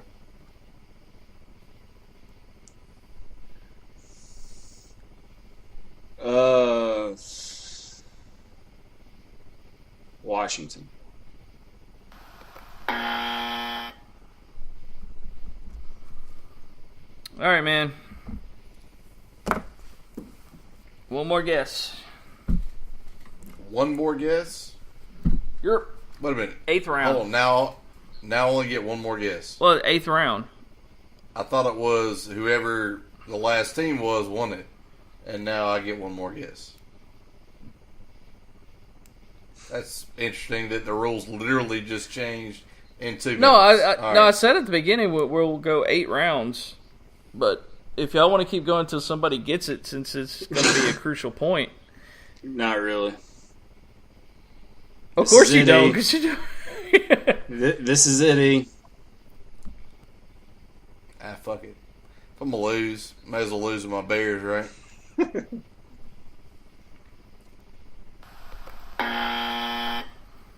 No Bears. Perry, do you have a sort of guess? Honestly, not really. I do know there was some of the last years that Jacksonville was good. Nah. The missing team was Philadelphia. 16.2 points per game. So who won the Super Bowl in 2004?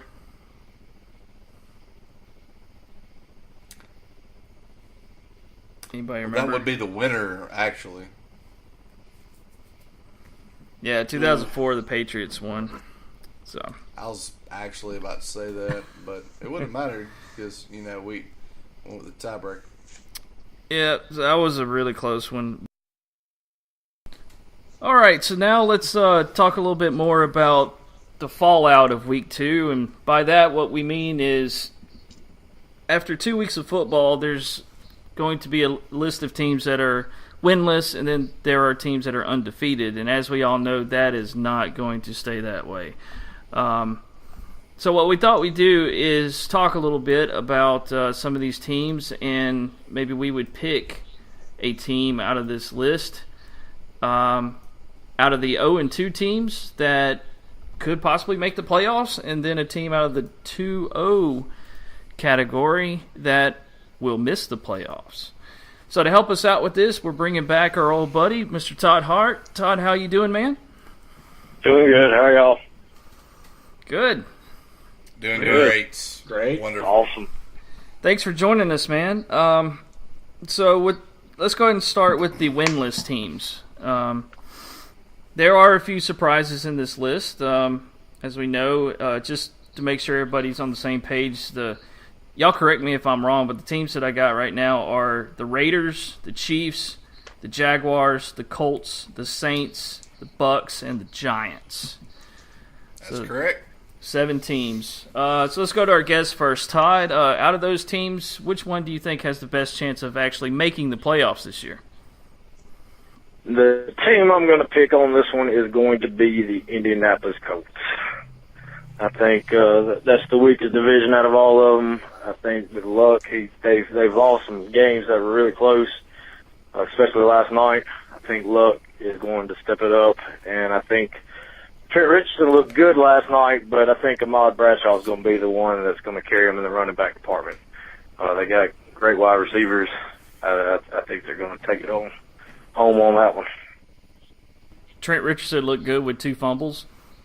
Woo! 2 fumbles were the downfall. I agree on that one. But as far as running the ball and the yardage, he looked better than he has.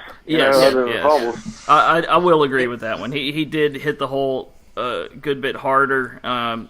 He's not getting a lot of blocking though, and that's hurting him. But his legs are moving. I mean, I think he's doing what he can. It's hard to do worse than like 2.9 yards a carry. So I mean, oh shit, it is. Richardson that's Bradshaw. Bradshaw shined way more than Richardson did in the run game, pass game. 3 fucking touchdowns. Jesus, come on, total. I mean, Richardson. The only reason they're still playing him is going to try to get some trade value to try to make back some of that first round pick that they traded for. Dumbest trade ever. Yeah, but at the time we were like, what the hell are the Browns doing? We thought that was a great trade for the Colts, and now, well, I think the Browns might have won in that trade. Yeah, they probably did. But I mean, at least Bradshaw, he kind of opens the game up too for the passing because I mean he can catch the ball. I mean he's more of a passing and a running back. Yeah, and Richardson's that fucking stud from Alabama that didn't know how to block or catch a pass. Good job, Nick Saban. Well, you don't block much out of the single back formation. Fair enough. So Eric, what's your pick? I'm actually going to roll to the team, and this is me just being fair to the group. I'm actually going to say the Giants. Not necessarily because I believe it, but because he picked the Colts, so I had to pick someone.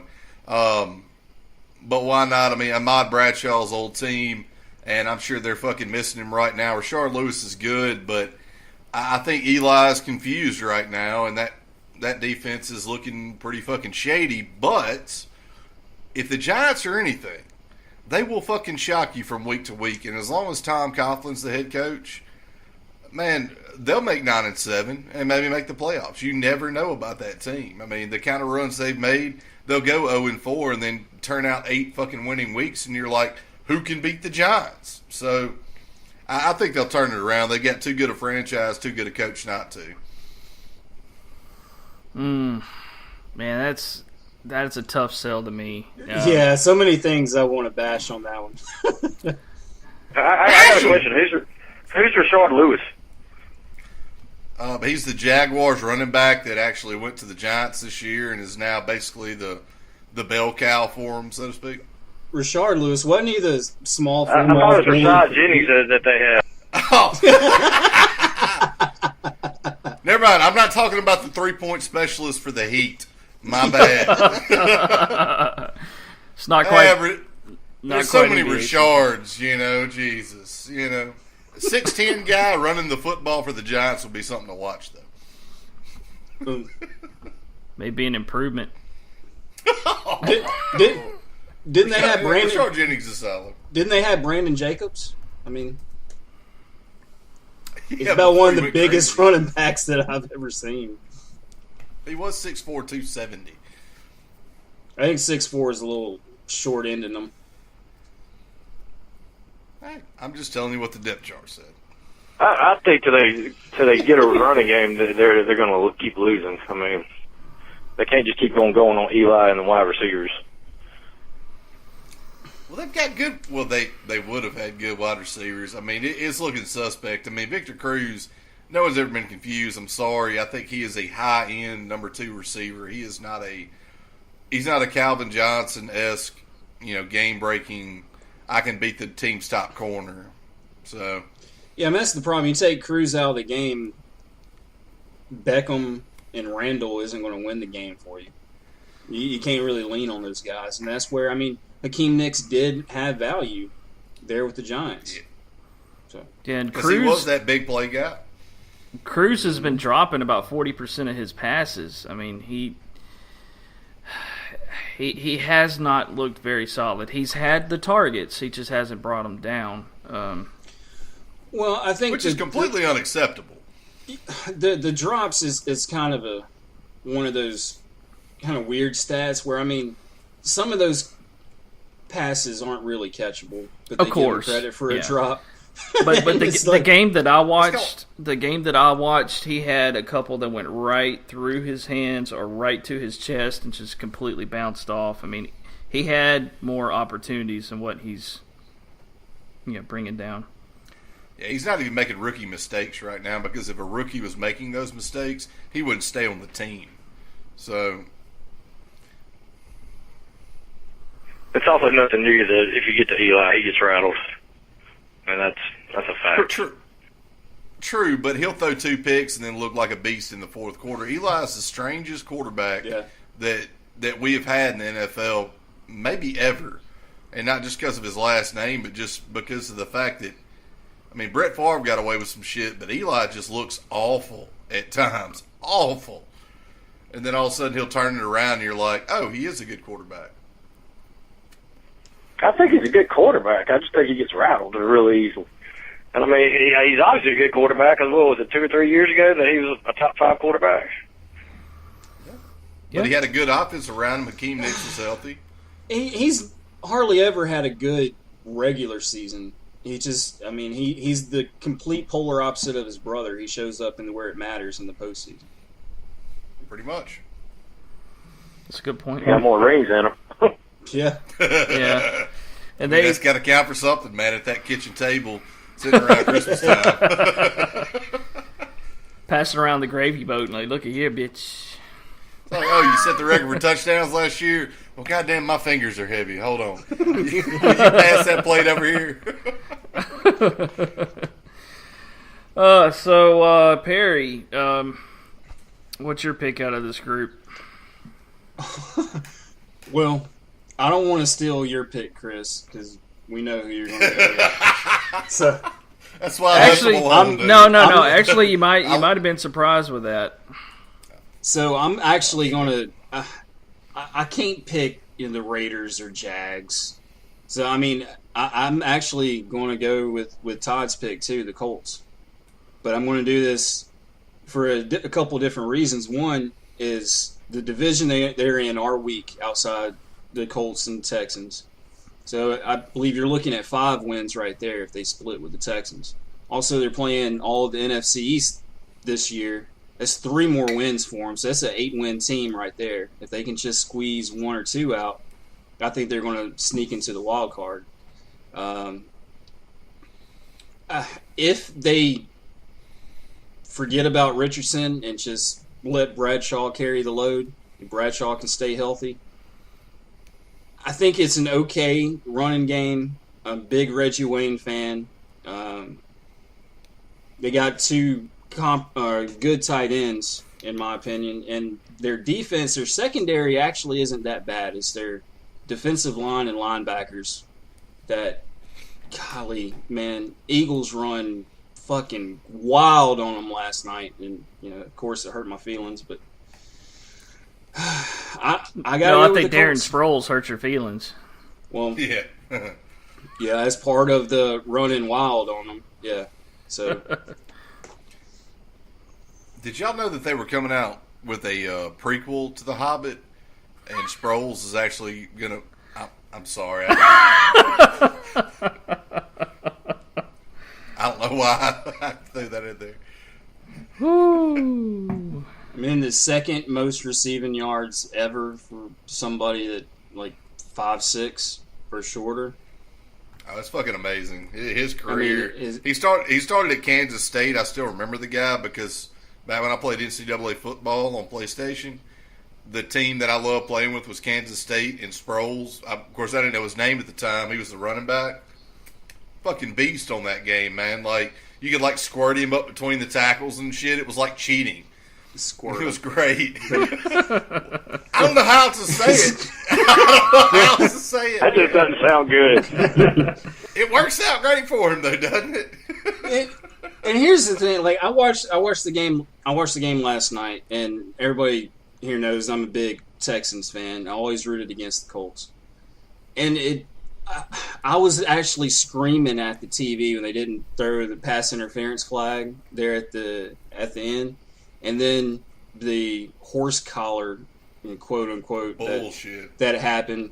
That didn't happen. I'm sitting here screaming at the TVs, like, what the hell are these guys doing with the refs calling? And then I'm like, wait a second.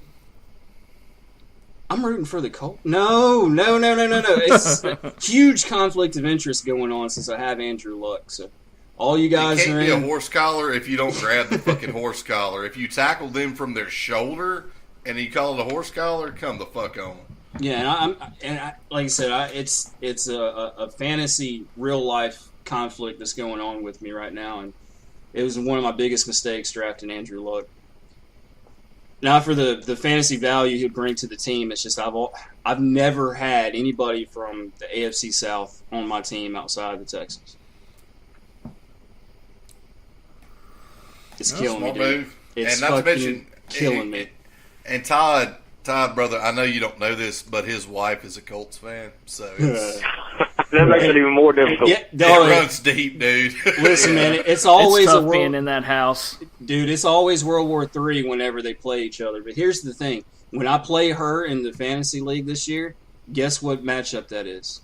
Colts-Texans on a Thursday night. And I have Andrew Luck, and she has the Texans defense. So,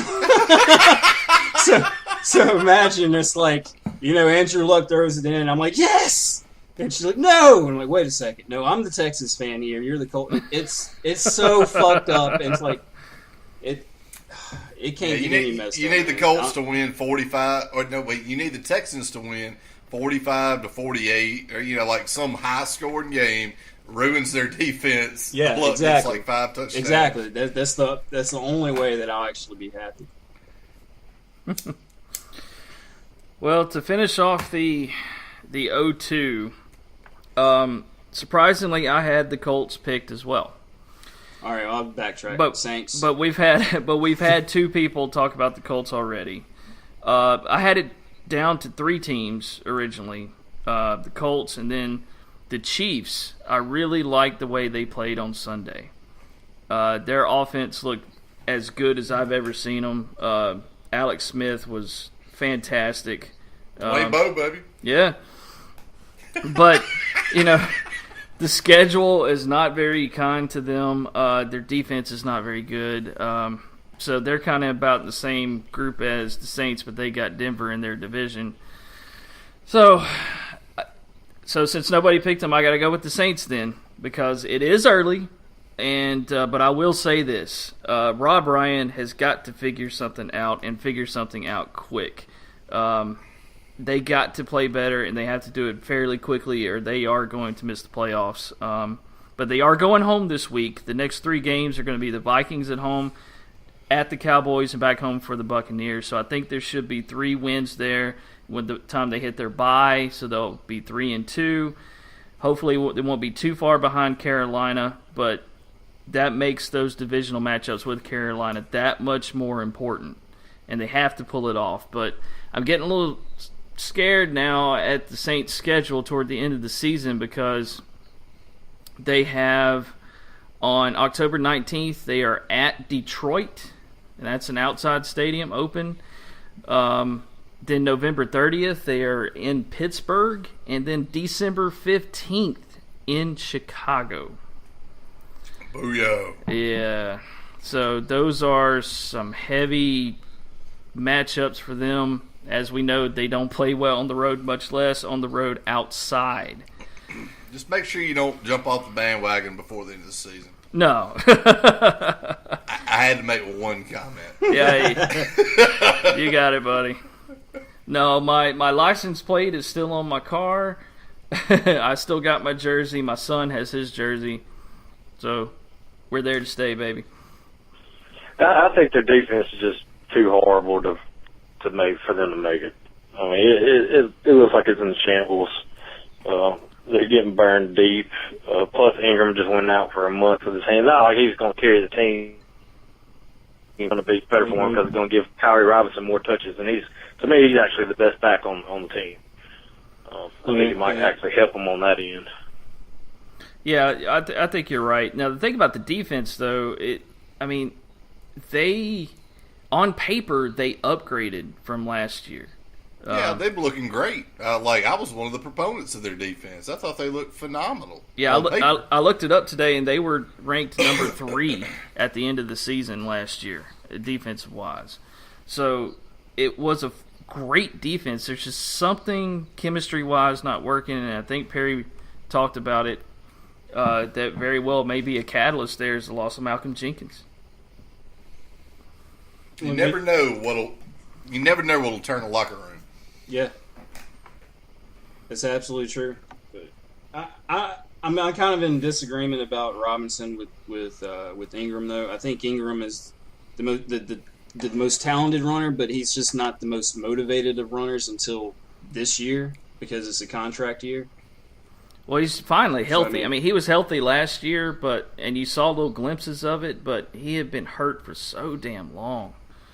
Nagging injuries from the time he was drafted. I mean, yeah, it was always something with him, and like I said, it's the contract year, and he was running like he had something to prove, which he does. Yeah, he does. He wants that money. He's definitely got something to prove. Well, maybe too so. I mean, like when you think about it, I mean, their fucking running back by committee got deep there for a minute. I mean, we're talking Chris Ivory, Darren Sproles, Mark Ingram, and oh shit, I can't even remember the actual good one that stuck Thomas. around. Pierre, yeah. Thank you, Pierre. Thank you. The one I never thought much of, obviously. But I mean, it was like 4 fucking running backs there starting every week. So I think Mark Ingram went from top dog to, well, you're just another piece of the pie, and he didn't know how to handle it. Very possible.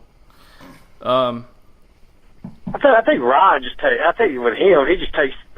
It's like a big gamble defense. It's like I'm gonna blitz you so dang hard, that sooner or later you're gonna get burned if you stop the blitz. Yeah, and I think that's what's happening because it happened. I didn't think he was that good of a defensive coordinator when he was at Dallas. Well, obviously, he wasn't. Yeah, he got fired. So I mean, some of the studs he had on that defense, but I mean, they were looking strong. Like from top to bottom, they looked solid to me, and I mean, they looked as top to bottom solid as they did when they made the run.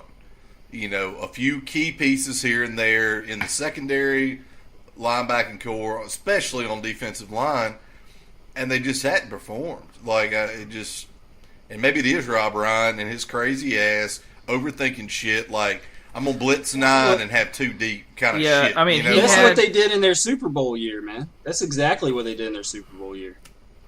They got a lot of takeaways, though. I mean, all right. Yeah, but they forced the hand once they got up. I mean, Rob Ryan is a great defensive coordinator when you can just when you have the lead and you can just peel your ears back and go, headstrong for the quarterback, put all the pressure there. And I mean, let's face it, the offense hadn't really looked all that great or blowing away the competition. They haven't really been able to sustain a lead for that to actually be successful. Well, sustaining a lead is one thing, but they are the number 2 offense in the league right now, right behind Philadelphia. So they are scoring points more than all 30 other NFL teams. So the offense is there. The deep ball is not there right now, but that's going to come a little bit later because Drew was a little bit behind because of his injury. And, Brandon Cooks is looking to be a phenomenal receiver, but not quite on the deep route yet. So that is coming. But right now they are scoring points. They can move the ball really well. That's not a problem. I'm not at all worried about the offense, but they have got to secure the defensive side of the ball. No, that's where his defensive schemes actually shine at, and that's what I'm saying. Like you haven't seen him come out with like a 14-point lead. It's not like the Falcons crept back into the game. It was a freaking field goal. Yeah. And then same way with Cleveland. I mean, they were hanging right there the whole game long. There was no jump out to 14 or even a 10-point lead like they've been known to do in the past. I think the year they won the Super Bowl, they had a little bit more incentive, though. I mean, it's like, let me sack the quarterback and get $10,000. Fuck the Saints. How about that? Fuck the Saints. I hope they're bottom dwellers yet again. It made me like them again. I'll tell you that much. Once they started winning, all the bandwagon fans jumped on. I was like, I'm gonna get pulled for somebody else now. Hey, there's plenty of room on the Texans bandwagon, baby. No, they ain't worth it. No! Well, speaking of the Texans, let's go ahead and go on to our 2-0 category. And again, those teams are the Bills, the Bengals, the Broncos. 3 Bs. The Texans, the Panthers, the Eagles, and the Cardinals. Bears aren't 2-0. I know the Bears aren't 2-0. He wishes they were. So, which one of these teams, Todd, do you feel like will not make the playoffs this year? I'm going to go with the Arizona Cardinals. Let's see. I think that their defense is very injured right now. I think they have like 4 or 5 guys that's injured on the defense. They still look pretty decently on defense, but the 4 people that got injured are pretty much stars on their team. I believe Andre Ellington's still having some kind of issues in the running back scheme. But really and truly, to me, the conference is just too loaded with the Seahawks and 49ers in there that it's just going to push them out. Yeah, I'd say the bigger thing is Carson Palmer going down. I think you're right. I didn't even know Palmer was down. Yeah, man. Like that's going to really hurt. That's going to hurt me more. Don't know for how long. I mean, it's kind of a week-to-week thing.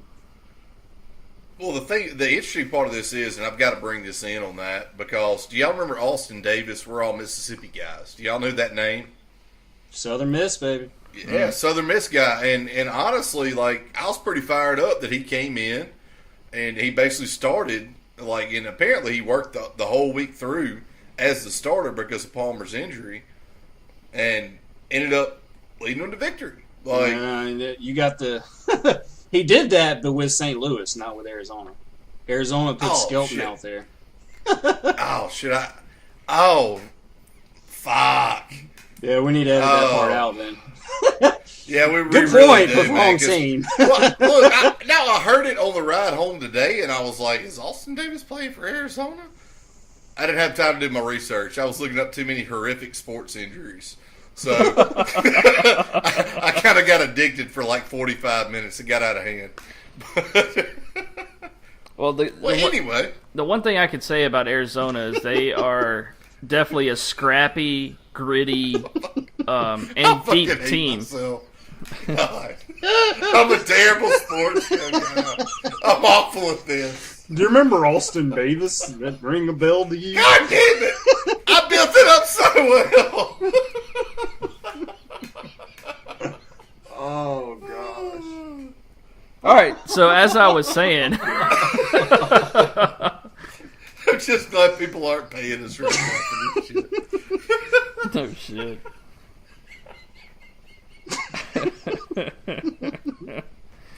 I'm sorry, Chris. Man, you got it, dude. It's puff puff pass, damn it. I feel high. All right. I do feel high. So what I was saying is that the Cardinals are a scrappy, very gritty, deep team that has been surprising the last couple of weeks. And in the fourth quarter, they've outscored their opponents 27-0. So, you know, It won't last though. Nah. Especially when they start playing San Francisco and Seattle. I mean, it's easy. It's easy to do that in the fourth quarter against the Giants. You know, I mean, I want to see them. I mean, the first game, you know, they had Carson Palmer out there, and they actually looked pretty damn strong. Second game, they were neck and neck with the Giants until like midway through the fourth. So. I'm just saying what happened. So. Yeah, me too. The numbers are there. I don't know. Yeah, I think Todd may be right on this, but so let's Perry, what's your pick out of this group? I'm going with Buffalo. I think it was more of a fluke and kind of the home opener for them against Chicago. I mean, and then the next team they beat was Miami, and it's not entirely a difficult feat. But I don't think they're talented enough to sustain this at all. I mean, I'm not a believer in Manuel. They have two really good running backs, but it's not that you got a rookie wide receiver and a decent defense, not really great. I mean, the division is the Patriots. They're going to win it. And I actually think the two wild card winners in the AFC are going to have 10 wins, and I don't see it happening from Buffalo.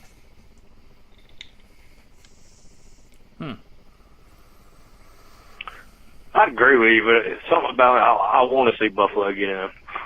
I want to see that team that has no deserving right to be there, and they just somehow play as a team and get in.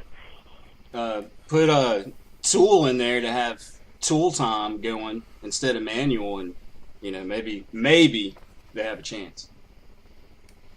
Wow. I'm sorry, Manuel sucks. I'm not a believer in him at all. I'm a believer in Sammy Watkins, though. Oh yeah, me too, but not for a rookie wide receiver. No trust there yet. Well, he's got a 95.4 passer rating right now, so he's performing well. Again, it's 2 games. It's against Chicago, who's absolutely terrible on defense, and Miami, who has a terrible secondary. Then why are we even talking about this topic then if it's only 2 games? This is what's happening right now. We're talking about what flukes are out there, and Buffalo is a fluke right now. I don't think that's a big stretch. Saying Buffalo's a fluke. Okay, we'll see. When they finish the year. I'm agreeing. Okay. Okay. Like Buffalo's not. It's not a stretch. It's the Bills, man. Okay, y'all remember this guy named Jim Kelly? Sorry. USM, right? Yeah. Thurman Thomas, last time they were good and shit. Mm-hmm. Yeah, that was when I was like fucking 12 or something. Andre Reed. Where they choke like 4 times. Yeah. Oh, choke. Jesus, dude. Still the only team to ever make the Super Bowl 4 times in a row. So, I mean, there's props to that. And they missed my field goals like every time, just about, except for the blowout against Dallas. Well, one of the main reasons I hate Dallas to this day. Really, you jumped on the Bills bandwagon in the 90s? I was 12 fucking years old, man. That's what my friends were watching. I'm not going to let this go. If that's what it was, then that's what it was. That's what my buddies were watching, so that's what we watched. That's who was good. I liked them. All right, anyway. They were on TV. That's who we played on Super Tecmo Bowl. Unless it had Bo Jackson. Hey, dude, the Bills... Nah, fuck Bo Jackson, dude. The Bills are the second best team on Tecmo Bowl after the 49ers. Yeah. Straight up. Yeah, it was a lot of fun. It wouldn't be if you came to my house and played Nintendo. It would be no fun for anyone involved, except for me. Bo Jackson was the best player on Tecmo. Yeah, he was, but he's on the Raiders. Yeah. Best player on the terrible team. He had 2 plays, and you had Howie Long on defense. It was no hope. Howie Long. I remember because you had to pick a defensive lineman on Tecmo Bowl. It was a bad idea, but you had to do it. It's the only way you can win. All right, so Eric, what's your pick out of this group, man? Man, none of these motherfuckers do. No. I actually like Carolina. I like Philadelphia. Obviously, I like Denver. I think the Bengals will make the playoffs, and so look, I want to pick the Texans, but I can't because they're gonna make the playoffs. So if I'm being legit here, I don't want to double up answers, but honestly, I think the problem is going to be Arizona. I mean, them losing Palmer, Palmer was the reason that I thought they were going to do well this year. Their defensive side, and between the injuries and Palmer, I mean, I can't pick another team just for the fun of it and end up being wrong on this. I mean, I think every other team I just named is going to make the playoffs. So, Arizona's not going to make it. No fucking way.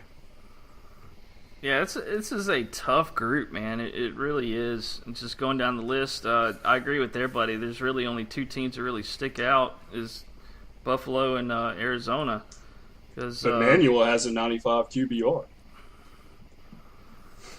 It's, well, compared to the Bengals, the Broncos, which the Texans, I think they still have a lot to prove.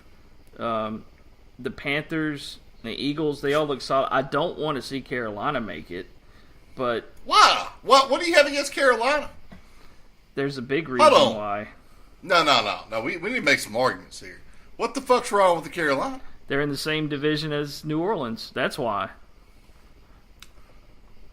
Thought you had some scam talk coming, and we were going to have some problems. That... I really don't like Cam Newton, but other than that... Why? Is it because he's black? Because he's an asshole, that's why.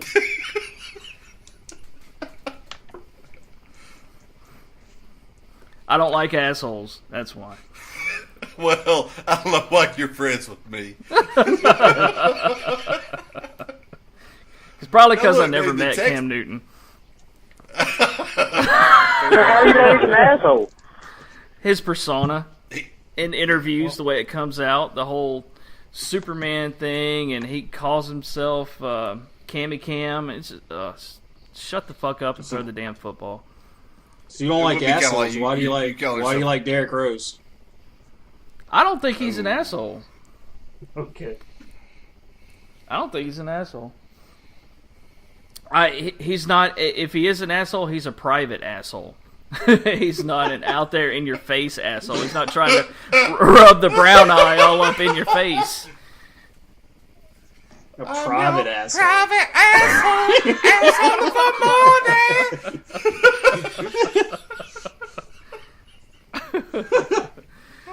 Believe in the media hype on Derek. That's one thing. But Cam is right there in the face of the camera saying, "Hey, look, here's my asshole. How does it smell?" That's how he is.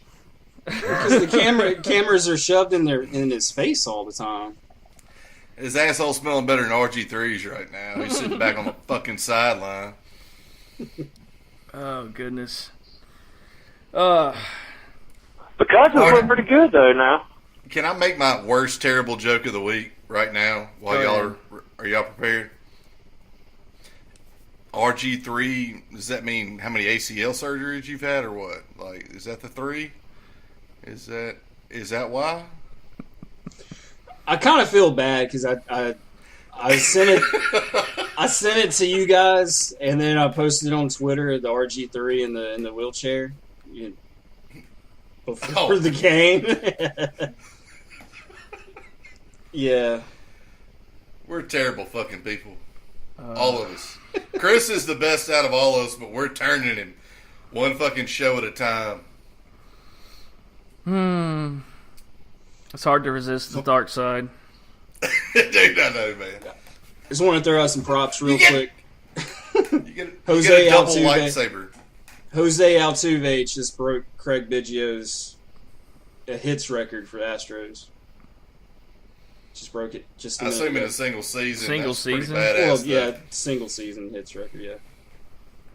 With hit number 210. Fucking A. I know this, but since you brought it up, is Biggio ever going to make the Hall of Fame? Well, if you did you listen to my rant on it? No. Wow. Our number one fan didn't listen to our show. I might have heard that one. If I do, I don't remember it. Well, the answer Glad to is know yes. we're that memorable.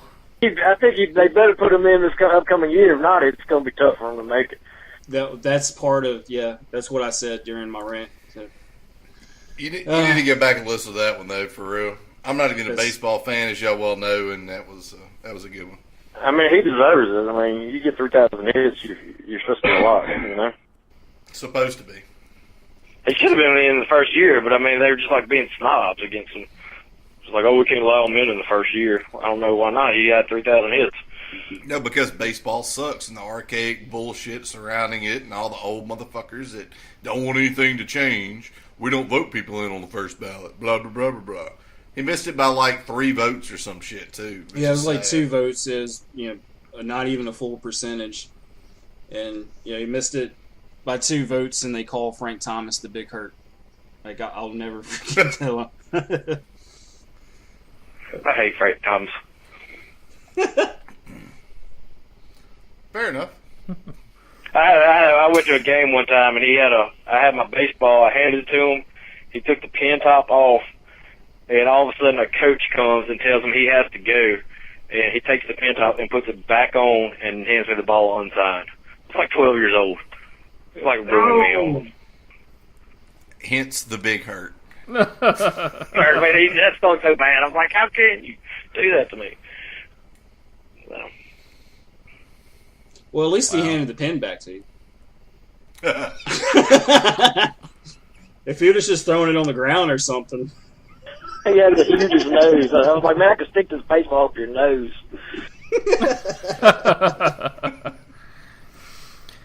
So to round off this category, I'm going to say that all of these teams are going to make the playoffs. That's what I'm saying. What a loser. Because really, man, I don't like San Francisco the way that they're showing up. I really don't. I had them picked in the preseason to win the division over Seattle against my better judgment, and they're not performing the way that they have been advertised. They got the same record as Seattle. That is true. I'm not wishy-washy at all. The 49ers will still win this division. And the officials have the backing or the Seahawks have the backing of the officials, by the way. So, I mean, Seattle will get there. Well, Pete Carroll knows who to pay. So, I mean, he's got that going for him. No kidding. All right. So that's our very, very, very early look at potential playoff teams. So, Todd, you were going to join us for our top 5. Is that right? That's right. All right, bro. All right, so Eric, you want to bring us in with our top 5 for the week, man? Yeah, man. With the recent rash in NFL injuries and just the god-awfulness, and, well, I really wish I could feel bad about these people, but instead I just feel bad for my fantasy team. But that's just me being a selfish bastard. This week, though, is the top 5 most horrific injuries in sports. So, We'll actually go back to you, Chris, for the first one. Okay, so I apologize up front. Number 5 is a little bit. It's a little long, but the way when I was thinking about this, and I come across this one individual, there were 2 specific instances where big time injuries happened that were pretty gruesome, and I thought they needed to be mentioned. What they are the career injuries to Mick Foley, professional wrestler. Now, this guy has had just about everything happen to him that you can think of, but 2 in particular come to mind. The first one is during a match in Japan against Big Bad Vader in WCW. Mick performed one of his signature moves where, when falling out of the ring onto the floor, he would hook his arm in between the ropes and capture his head in between 2 of the ropes as they twisted around. I think it was called a hangman. And it made it look like he was kind of, hanging there with his head or with the ropes around his neck. And in the ring, the way it was set up that night, the ropes were way too tight, and they caught around his head, which trapped his ear. Now, these ropes, they're not ropes. They're steel cables with rubber around them. So he had these steel cables like crushing down on his head, and they were crushing his head so tightly that he started to black out. So he had to get out of it, and he couldn't budge the ropes to escape because they were way too tight. So he had to pull himself down. The problem with that is that his ear was trapped in the ropes, and when he pulled himself down, it ripped 2/3 of his ear off in the process. And so during the rest of the match, Vader, who is a known stiff worker, he punched Mick several times in the head on the side where the ear was just hanging there, and it eventually completely fell off. And after the match, the referee found the ear, picked it up, and handed it to a ringside attendant. And he had what was left of the cartilage reattached, but when he has a short haircut, you can see that ear is pretty much still gone. So that was the first one. The second one is what happened during his infamous Hell in a Cell match with The Undertaker at King of the Ring in 1998. So he would what happened is during the match, Foley was thrown off the top of the cage through the announcer's table, which was a planned move. And he would ultimately get up from it, get on the stretcher, and start being carted out. So he thought the match was over, as he looked like he was just out. But he got up and climbed back on top of the cage, and then managed to get himself chokeslammed through the top of the cage all the way down to the mat. And this is a good estimate, about 20 to 30 feet up, which I think is probably closer to 20. But anyway, what made the fall even worse was a chair followed Mick down straight through the panel that had given way and hit him in the mouth, and it knocked him out cold. So he was laying there knocked out, and one of his teeth went through his lip, and it was hanging out below his nose for a good part of the match. And there's a really good camera angle where Mick can be seen sticking his tongue through the gaping hole left by his tooth when it come through his lip. So it's pretty grotesque, but in this one match, Mick suffered a concussion, a dislocated left shoulder, bruised ribs, internal bleeding, numerous puncture wounds from thumbtacks that were used for the first time in a major American wrestling match, and dislocated his jaw, which was also put back into place during the match after The Undertaker punched him in the jaw. And various other reports state that Mick lost between 1.5 to 3 teeth. The reason why he doesn't know is because he does not remember. All this happened in one fucking match. So yeah, Mick Foley, King of Hardcore.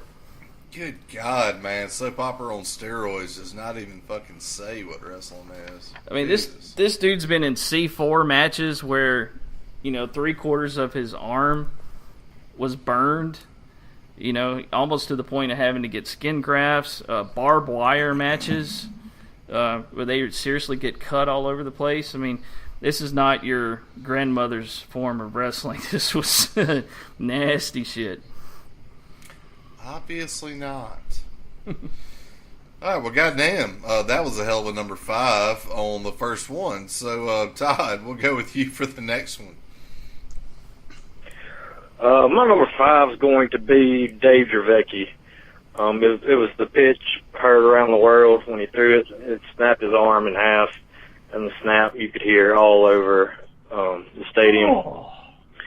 In 1988, he found a cancerous desmoid tumor, and it removed half of his deltoid muscle, and they had to freeze his humerus. And he came back in 1988, and when he did, he snapped that humerus in half. Later on that year, when the Giants won the National League Championship, during celebration, he broke the arm again. After that, he didn't pitch anymore. I think after 2 surgeries later, he found another mass, and they had to amputate his arm. Dang. That's my number 5. Do y'all remember that one? Because they played it on TV like a million times. I don't think I've seen it, but oof. You can hear it on TV. Mm. I mean, it was just loud. Yeah. I don't think this list is going to get any more comfortable. I don't think so either. Perry, what's your number 5, man? Well, after Chris's point and Todd, I mean, this is turn into a very depressing top 5 for sure. Then 1989 Buffalo Sabres goalie Clint Malarchuk was the recipient of a nasty collision in front of his net. 2 players collided and a skate caught him in the jugular. Blood immediately poured out from his neck onto the ice. Immediately, he was able to make it off ice on his own. It was just an eighth of an inch from bleeding out within 2 minutes, and he later received 300 stitches in the hospital. And because of that, that's why goalies are now required to wear neck protection. Yeah, dude, he's in my top 5, and I saw the video, man. There's a lot of blood. It looked like a Michael Bay video, man. Like, yeah, Michael Bay would have been proud. If there had been an explosion behind the goalie net as he was bleeding out onto the ice, then it couldn't have made it better. Why not Ridley Scott? Why Michael Bay? Well, because Michael Bay is always over the top, and, well, they're explosions. So there you go. So, my number 5 is Patrick Edwards. And I'll be honest with you, I looked most of this up today. I hadn't put a lot of thought into it, and so most of it was basically just the reaction I had from watching the videos that I saw. But Patrick Edwards, who you don't know about probably, is a Houston wide receiver back in 2008. He was basically going for a deep ball in the back of the end zone, and some cunts left like these metal carts about 5 yards past where the fucking end zone ends. He's running, doing like the look over the shoulder for the deep ball catch, and runs headlong into this shit. And you can watch as his leg essentially buckles up behind his ear.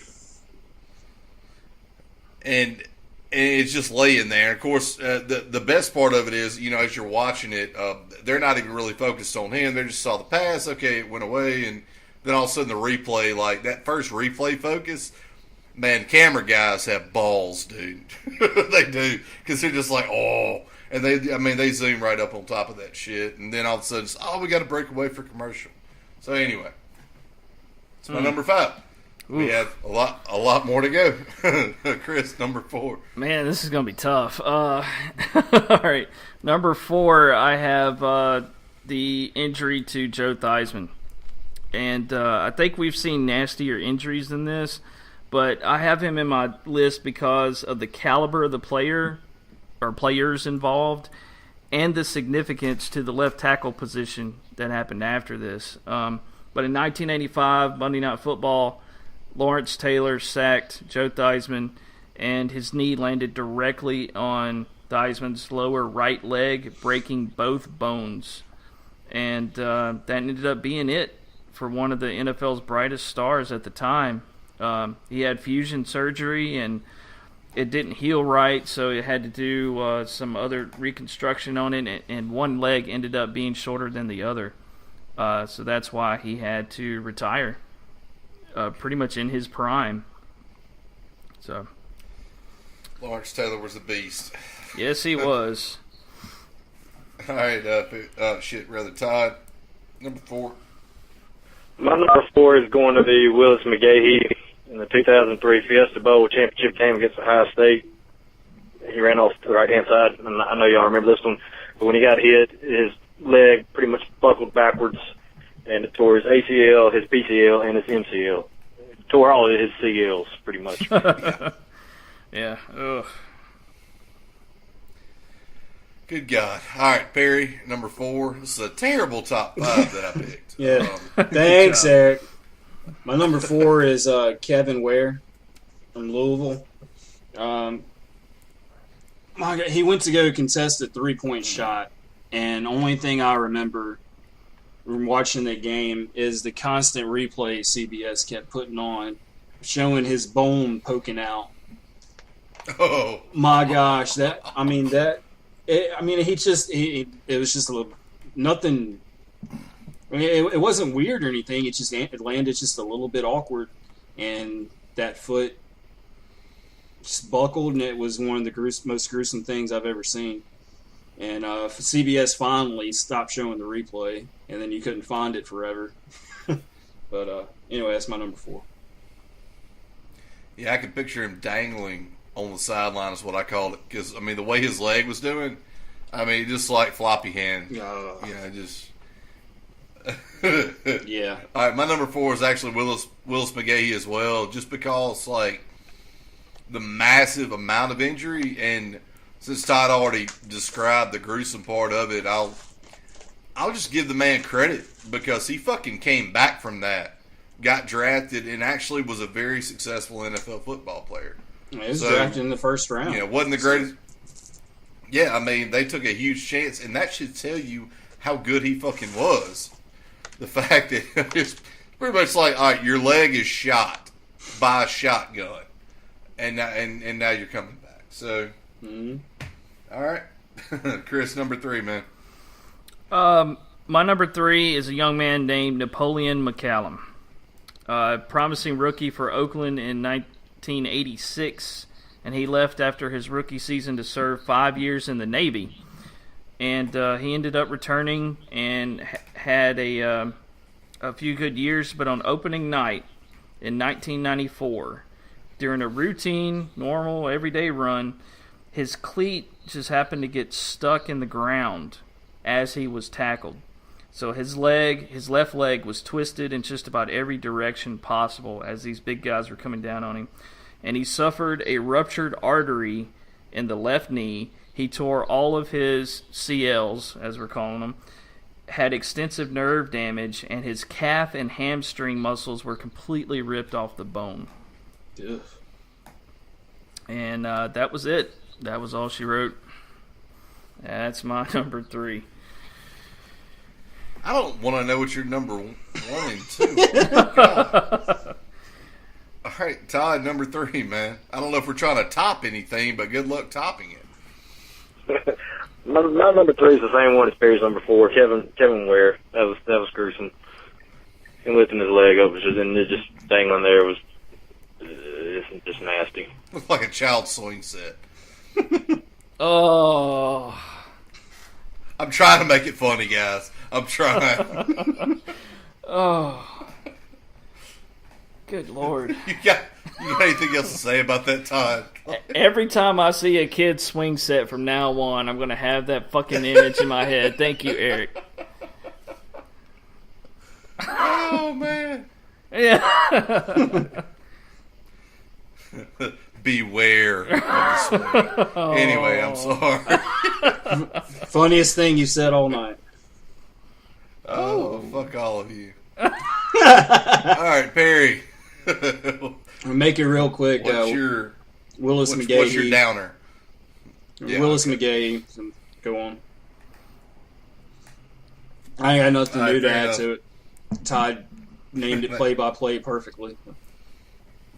Okay, here's one that I hope's not on the list in a weird way, but Jessica Dubé, I think is how you pronounce her last name. She, it was the dual figure skating shit, and they were spinning around, and it was a little move where we've all seen it countless times, where they're basically side by side, and they've got like the 90-degree leg thing, and they're just kind of spinning side by side. She got a little too close to her male counterpart, and he sliced her face with the skate. Oh. It's pretty gruesome. I saw that one on YouTube. Yeah, it was fucking ridiculous, is what it was. Like, I think actually he got a little bit too close to her. What happened? And when it did, man, I forget how many she had to have like 180 stitches or something like that to her face. Yeah, facial reconstructive surgery, whole 9 yards. Like, yes, it wasn't figure skating's best day. That's for sure. It didn't beat the Tonya Harding thing, but we can't really call that a sport injury. So, anyway. Sure it is, because it's from competition. It was competition when he hit her with the... Yeah, anyway. Yeah. It was because of competition. It was because of competition, yeah. It's the same thing. Sure. We've already established that we're all going to hell, so why the hell not? All right, Chris, number 2. All right, number 2. I went with Sean Livingston as my number 2. 4th overall pick in the 2004 draft. He had a few injuries along the way until the big one happened in 2007. He essentially went up for a layup, and he landed on his left leg. But when he landed, his knee buckled and snapped laterally, so it snapped sideways. And it may not have been the most complex of injuries visually, but what happened on the inside is truly unique. And I've had knee problems forever, and it just reading this, it just makes me hurt. Torn ACL, torn PCL, torn lateral meniscus, while also spraining his medial collateral ligament and dislocating both the patella and the tibia femoral joint. So pretty much what this means is that the only thing that was holding the bottom part of his leg in place was his skin. My left knee is hurting. Yeah. It's... and it was just a layup, just coming down. It was something he'd done 1,000 times before. It's fucking crazy. It's 1,003rd time's the charm. Yeah. So, Todd. My number 2, and it's probably the most recent one out of all of these, is going to be Kevin Ward Jr. Tony Stewart spun him out, and he got out of his car and tried to call out Tony Stewart, and he ran over him, and it doesn't pretty much get more gruesome than death. Fair enough. Yeah. Just an update. I don't know how many of you guys heard that, but that case is now being sent to a grand jury. Yep. Yeah, apparently it's basically it's trying to figure out whether it was an accident or not. So I think they got another video now. Oh. But I don't think it's been shown. I think it's like a video from his car, from Stewart's car. Oh boy. So that's the thing, though. In those low budget tracks like that, though. I mean, I didn't think they had cameras in the car. Yeah, but Tony Stewart, there's a different story when he's racing. Well, that's true. He's got the money for it. Sense. He's not some guy trying to fight his way into the NASCAR circuit. So. I guess we'll see how much you rev that engine after all. Yeah. You can hear it on the video. I mean, on the first video, you can hear it. I've got my argument to that anyway. Any goddamn way. Yeah. All right. Perry, what's your number 2? My number 2 is not quite as recent as that one, but Paul George. I remember watching it. It's just a simple layup. There's no contact whatsoever. He hit the goal stand. It was in just a little bit further than what it probably should have been or what he's used to. It's just amazing, just that difference of an inch right there. And it was another, open wound, bone showing and all. I've never seen a leg flop around that way. That was, it hurts my knees just talking about it. Yeah, I know it. I hate it for him. Mm-hmm. Not as much as you hated me playing 2K13 with Paul George smacking your ass. In a fucked up way, I guess next time I play again, and I won't have to worry about him. Huh? We go like 12 or 13. Yeah, from 3-point land. Yeah. That game's so fucking rigged. My number 2 is actually the same guy Chris said earlier, Clint Malarchuk. Just because, watching the video, dude, like, getting your throat lacerated like it's a horror movie, bleeding all over the fucking place, and basically dying almost, like, just inches away from dying, and the motherfucker was back in 10 games. 10, guys. Hockey is like the most legit sport I've ever seen in my fucking life. My God. All right. Chris, let's round it out, man. Number 1, dude. All right, so actually that was Perry that had brought Malarchuk up. But... Yeah, y'all sound the same. Yeah. I say that because he's actually my number 1 for 2 reasons. Yeah, one is because, like you said, he almost died out there on the ice. The second is because of what happened in the stands. So we already said he got cut, blood all over the place, whatnot. But in the stands, oh shit, where did I find it? You want to read the stats off? Because I got him, because he's my number 1. Okay. Oh, here it is. 9 spectators fainted, 2 suffered heart attacks, and 3 players threw up on the ice. Jeez. Yeah. And Eric, you said Perry, you said 300 stitches, and Eric, you said he returned in 10 games. Well, 4 days later, after he got those 300 stitches, he was at practice. He fucking showed up to practice. What are we talking about? What are we talking about? It's practice, man.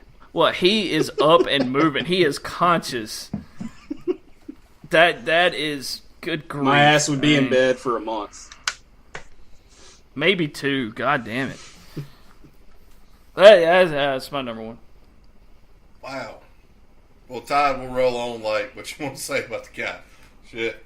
Well, my number 1 is the Clint Malarchuk incident. The only thing else I got to add to it is he lost a third of his blood during it. But since that one's been named, I'm going to go ahead and name my honorable mentions. In 1986, the New Zealand All Blacks against France in a rugby match, there was a guy called Wayne Buck Shelford. A cleat caught his ball sack and tore it open, and his balls fell out, his scrotum or whatever. And he goes back to the sideline and gets them stitched back up inside of them and comes back out and plays. But after that, he got knocked out and lost 4 of his teeth, and that was pretty much when he was done for. Good grief. Wow. Fucking A. Aye. And we're worried about concussion lawsuits in the NFL. They sound like a bunch of pussies compared to some shit like that. Oh, Jesus. my God. Aye. Oh, shit. I think we should just call it right there, man. Good God. Yeah, that's tough to top. Honorable mention my ass, man. That's like MVP. Barry, number 1, dude. Well, as Todd mentioned earlier, you can't get any more injured than death. My number 1 is Owen Hart. Oh, Owen. All right. Yeah. Going back into 99, he fell 50 feet, hit his head, and died. And the wire holding him broke. It's just one of those freak accidents, and he was one of my favorite wrestlers. always remember Owen. I remember the Monday Night Raw afterwards, the big tribute they did to him, and some really, really sad shit. It's just one of those freak accidents that, kind of changes the course forever. You don't see anybody going up or hanging from the wire anymore. So The only one I've ever seen do it was Sting. Thing, yep. yeah, different company though. Yeah. Yeah, that Part of it too was he came down and hit the turnbuckle, Yeah. snapped his neck. Which I'm pretty sure he died anyway. But that was the blow that got him. Yeah. I heard Jim Ross talking about it. He said that he didn't look up until he heard somebody say, "Get out of the way, get out of the way." And what it was as he was falling, there was a referee that was in the ring, and Owen was telling him to get out of the way. Oh man. And then he hit his head. But yeah, that tribute show, to this day, that's one of my favorite ones, because that is what really hooked me for life with being a fan of wrestling, is actually seeing these guys outside of their personas. Yeah, seeing Mark Henry, who was never a good guy. He was always the big muscle for in the Nation of Domination and crying like a little baby. That's the one that got me choked up. And golly, and Edge breaking down. It was a tribute to the way Owen was in real life and how big a family guy he was and mentor he was to some of the younger wrestlers, and it's just it's heartbreaking. Well, I think I'll be glad to be done with this topic. I just got to say that, I'm not going to say my number one's the worst of them all, but I think we all know who he is. Kid from Rutgers, Eric LeGrand, paralyzed, wheelchair, all from a kickoff return. The same play that 90,000 kids have made in the last weekend. You go a little fired up and you dive across and you go for the tackle and you never walk again. And I'll say this much, and I'm not trying to make too big a deal of this top five or anything like that, but it's just fitting to put it this way. All the injuries that happen in sports, and I think this is why my mind was on it, we had a lot of injuries in the NFL this past week. A lot of fantasy teams hurt. But the true injury and the true problem is that we were dealing with Adrian Peterson and Ray Rice and everything that was going on with them, and the fact that there's enough damage that sports can cause, even with all the love involved with it. And for the shit to get overshadowed by some truly fucked up individuals is sad to me. And as sad as these injuries are, at least they were doing something they loved. And at least they enjoyed it while it happened. And shit, Clint Malarchik and that cat from rugby you said, that they deserve the fucking medals because, hell, they couldn't wait to get back out there and play. But fuck all these people that actually put violence on society, their kids, their wives that don't deserve it. So, anyway, back to you, Chris. Yeah, can I bring up one thing? And this might be lighting the mood, but have y'all seen the video of the Arkansas State? It was a fake punt, and the guy faked death on the field to try to pull off the fake punt. It was awesome. And then it served him right because he got leveled. So you got to watch it. He just cocks back on his heels and falls straight back and crosses his arms Nobody paid him any attention. It was epic. That's awesome. That's awesome. But to top on your number one there, Eric, that guy you mentioned, kudos to Tampa Bay who actually signed him. And brought him on as part of the team for a little bit. It's things like that in sports and the touching moments like that that doesn't get enough attention. You're exactly right. 'Cause, I mean, it made that kid's, his dream come true. You know, and he was part of an NFL team, if only for a week. Yep. I think that's why we keep coming back. Yep. Little moments like that. All right. So that will do it for us this week. Yeah, it's kind of a somber category, but when you talk about sports, injuries are always going to happen. We just happen to talk about some of the most devastating ones that have ever happened.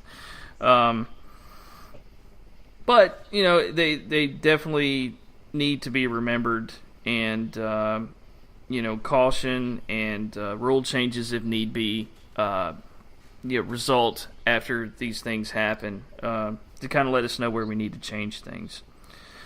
So I also want to thank our guest, Todd Hart, for joining us once again. Thanks. I enjoyed it, guys. Man, we appreciate it. We appreciate it. Always. So once again, I'm Chris Lewis, along with Perry Lewis and Eric Colbert, and we will see you at the lounge next week.